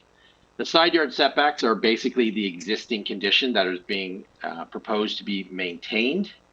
And then if you could go to the second last page of my presentation, where there's a couple of photographs, there's a proposed, thank you, that you can see there, this is the rear rendering. This is the proposed balcony. As you can see, it's inset into the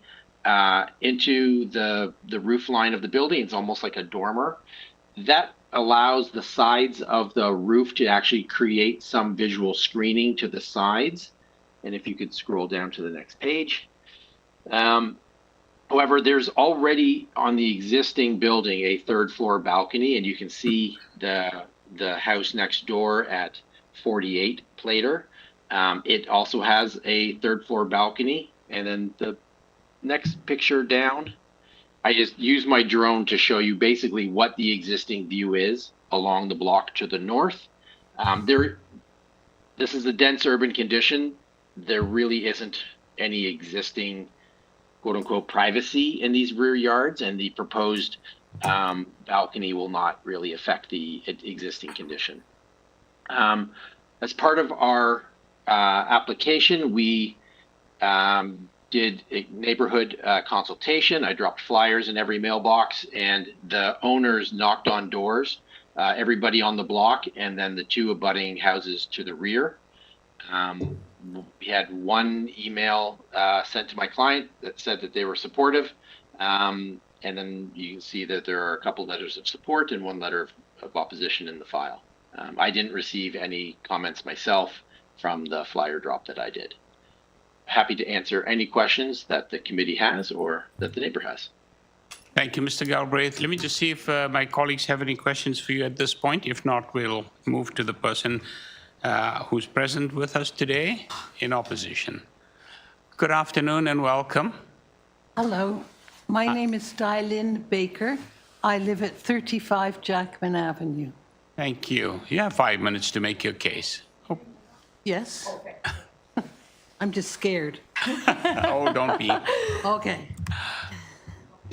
We sound very different, the developer Just and I. hold the microphone down a little closer to you. Okay. Oh, there you go. There All you right. go. That's it. That's better. Okay, the owner, or the developer and I sound very different. The owner and the developer of the house are applying for a demolition permit for this 3-story non-conforming triplex with a basement apartment with parking. We have been told by the owner that the house needs to be torn down due to a rotting basement. Tearing down a house produces a lot of waste. Now, my question is, will this be classified as a renovation, or are they asking for a demolition permit? Is it a renovation project or a new build? Different permits, monies, and everything else may be involved. But when I address what they're asking for on their pictures, number 1, number 3 on there is the height of the walls will be 10.57 meters. The maximum height that's permitted is 8.5. 10.7 is too high and stands out. It is very noticeably taller. Number 4, the length of the building, and I didn't know that about the bay windows and everything. The length of the building will be 17.67 meters. The maximum length permitted is 17 meters. The developer will also build a back garden shed in the back. The length of the building will not allow for parking in the back, although this is a mutual drive. So they will lose their parking. Plater does have permanent parking when available, but it's at a premium and the area covers Broadview, Danforth, and Jackman. Number 6, the maximum area permitted of each platform located or above the second floor is 4 meters squared. The area of the 3rd floor balcony will be 9.61 meters. This is enormous and will look out at all the backyards on Plater Boulevard and Jackman, and even up to the top of the street on Ellerbeck. Some people will lose their privacy, everyone there. I don't believe these points are minor, and I hope the owner or her representative will talk to us about it. Thank you. Thank you very much. Chair, just Mr. Clay has a sorry, comment. ma'am, I missed your address. Could you just... I'm at 35 Jackman Avenue. So you're I'm at the corner of Plater and Jackman. Yeah, so you're on like the other east side of Jackman. Yes. And this... I look right down Plater. Okay. So this proposal wouldn't necessarily impact you directly? Not directly. I'd see it from my house because it's bigger. The one that he talks about that's beside it, that was also renovated, they look pretty similar. But there was some mistakes, and City of Toronto Building didn't come and inspect and blah, blah, blah. So it was a lot higher than it was allowed to be. Okay. But they had to pass it because it was already built. Okay. So this one is already built. But right. I'll see it, yes. Thank you, ma'am. Thank you very much. Thank Okay. you. We'll have the agent respond to your questions. Okay. Thank you. Do we have anybody else? Or Through the chair, that was the only speaker. thank you. Okay, let's get back to Mr. Galbraith. Mr. Galbraith? Sure. You've heard the concerns expressed by the neighbor? Mhm. Hey, neighbor. If my letter could be brought up again, and we can go to, let's see here, what page is it? Let's go to page 4. We'll look at the sidewall height. There we go there. So as the community knows, sidewall height is, you're allowed to have matching pairs. You can either have your front and rear tall, or you can have your sidewalls tall. In this case, the rear balcony and the width of the rear balcony and the width of the front dormer mean that we have tall walls, quote unquote, on all 4 sides. In this case, we have no building height variance, so the height of the building is permitted as of right. In this case, the blue area is the area of the additional wall height. I think the impacts of it are fairly well contained because they are set back so far from the front wall, which is the left side, and the rear wall, which is the right side, due to the gabling of the roof. And the second last page, with the drone photo, there we go. Oh, top one. There we go. You can see the wall height will largely match the house to its east, which is the left side of this photograph. It will largely match it, but it would be, I would say, more contained than that one is, due to that one has more of a square boxy rear condition rather than a more gabled rear condition that the proposed has. The owners are with regards to parking, the rear detached garage is proposed to be, there's currently a rear detached garage. It's proposed to be retained and turned into a garden shed. They know they're losing their parking, and they would have to get street parking if they want to. I don't believe they currently have a car, so it's not a burden to them. And this is at basically, Broadview subway station. So it's extremely well transit serviced, this neighborhood. And so the owners are not, they're not concerned about losing their parking space. The better use of a backyard as a garden shed than a parking space. The side driveway will be retained, as was noted by the neighbor, because it is a mutual driveway. And then again, as for privacy, there already is no privacy, I would say respectfully, in the neighbors' lots to the north, which don't include the speaker. Because of the existing balconies, the existing windows, and the tight urban fabric that Plater Estates currently has and enjoys. I think that was everything, but if I've missed anything, please let me know. Thank you, Mr. Galbraith. Let me just see if my colleagues have any questions for you. If not, we'll take it into committee. Do I get to question? Unfortunately not. But he didn't answer one of mine. Is it a renovation? That's all he had at this particular point. If you No, look, I asked him. if I can give you a partial response, if you look at the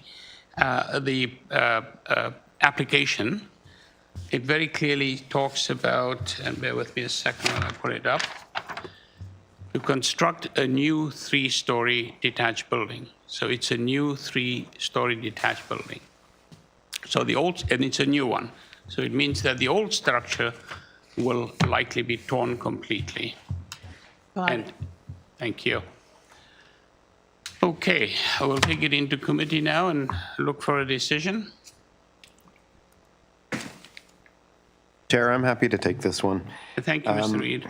I think that this has been pretty sensitively designed.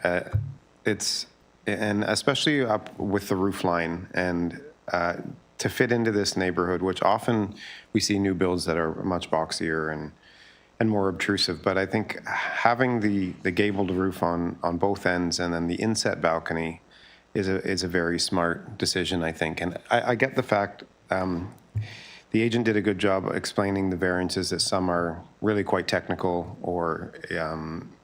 or extensions of existing variances. And so the ones that remain, I do believe, are minor, and I think this is a very positive contribution to the neighborhood. So I'll move approval with no condition. Thank you, Mr. Reid. Do we have a second, Ms. Bissonnette? Thank you. All those in favor? Thank you. Mr. Galbraith, you have your approval unanimously. Thank you. Thank you. Okay. And the next item is item number 17.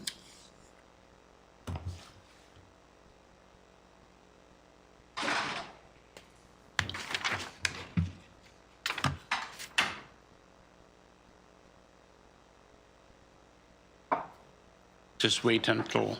No, you're just reading it. Yeah, you can probably go ahead. All right, thank you. So item number 17 is 65 Leroy Avenue, and purpose of the application is to alter the existing two-story detached dwelling by constructing a new deck with stairs and a pergola in the rear yard. Committee had before the following communication: copy of plan of survey, site plan, floor plans, and elevations, 8 photographs of the subject property, covering letter from the agent, and a decision number affecting the subject property. We have before us 3 variances, and the agent, I see here that the owner will be doing the presenting, or the agent, I'm not sure. Through the chair, we have the owner online. The owner's online. Okay, and we don't have anybody in opposition. And no registered speakers. And no registered, that's wonderful, thank you. Mr. Blackmore, are you there? Hi, hello? Hi, good afternoon, Mr. Blackmore. Could we get your name and address, please? Hi, yeah, Mitch Blackmore, 65 Leroy Avenue. Thank you. Application looks fairly straightforward. Let me just see if my colleagues have any desire for presentation or questions. Okay. I don't see any, so we'll take it into committee and look for a decision for you. Okay, thank you. Thank you. This one looks like it's a fairly straightforward application, 3 variances. Oh, Mr. Blackmore, we do have a question from Mr. Lombardi for you. I apologize, just No getting back problem. in. This is a question to the applicant. I've read the cover letter, which is provided by Permit Guys. First of all, that letter is without a date. That's very minor, but it seems to cover more variances than the public notice, and I'm just wondering if that's me or that is a disconnect. Good observation. I'm not 100% sure what you mean by that. I don't fully understand what you're asking. All right. So I don't have the cover letter in front of me, but I've read the cover letter that I assume you provided that, your Permit Guys? No, the Permit Guys work for the contractor that I'm getting to do the landscaping. Okay. It appears that in that letter, the cover letter that's been submitted to the Committee of Adjustment on this application, the explanation contained in that cover letter references variances that I don't see in the public notice that's been issued by the city and the Committee of Adjustment. I'm just wondering if you can clarify that. Okay, I'm just trying to see if I would have got this letter that you're talking about, or did they only send it to you? Through you, Mr. Chair, the letter is presented on the screen at this time, and this is from the agent. It's their cover letter. Right. And through you, Mr. Chair, I am looking at the notice, and this did go through a zoning review.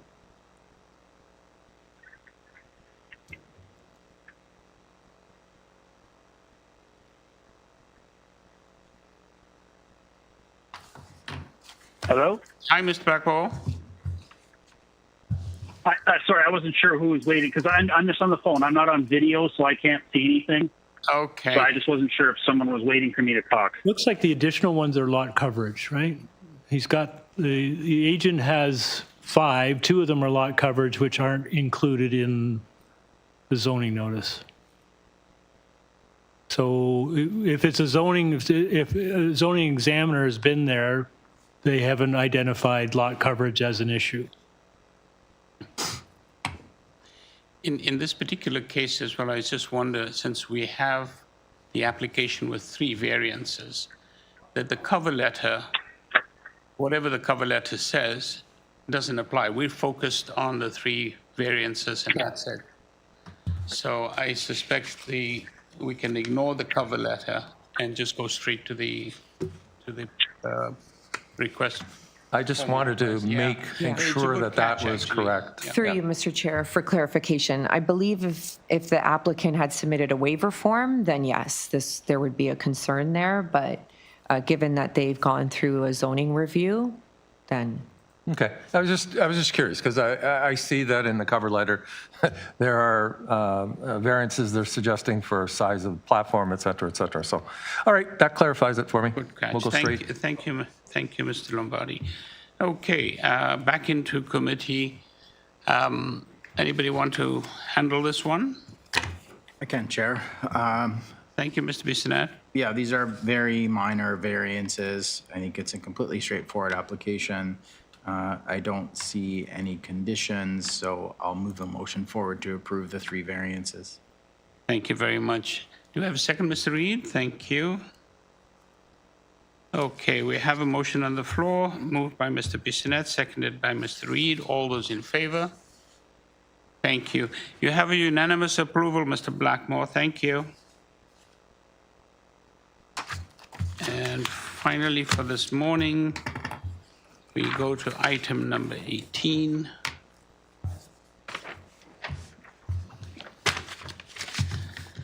Item number 18 is 26 Strathcona Avenue. Purpose of the application is to alter the existing 2 1/2 story semi-detached dwelling by constructing a rear 3rd story addition with a bay window, enclosing the terrace into habitable space. The committee had before it the following communication: copy of plan of survey, site plan, floor plans and elevations, 4 photographs of the subject property, tree protection plan, staff report from Metrolinx. Through the chair, we have the agent online and no registered speakers. Thank you. And we have Devayani Harde, are you there? Hi, good afternoon. Yes, I'm here. Hi, could we get your name and address for the record, please? Sure. My name is Devyani Harde. I am the representing agent from 1304 Woodbine Avenue, Toronto. Hi, thank you. I think this one is a very straightforward application from my perspective. We have a single variance for floor space index. Let me just see if my colleagues have any questions for you or, no? Okay. We'll take it into committee and look for a decision. Okay, who wants to take this very challenging application? Mr. Reid, thank you. Yeah, I'm happy to, Chair. This is extremely straightforward. There's just the FSI variance and they're enclosing a 3rd story porch. So there's no negative impacts that come out of this. So I'll move approval without condition. Wonderful. Thank you, Mr. Reid. A seconder? Okay. Mr. Bissonnette, thank you. All those in favor? Thank you. You have a unanimous approval, ma'am. Thank you. And with that, we're done for the morning. Through you, Mr. Chair, we'll resume at 2:30 this afternoon. Wonderful. Thank you. Please turn off your videos, microphones. Please mute the room. Thank you.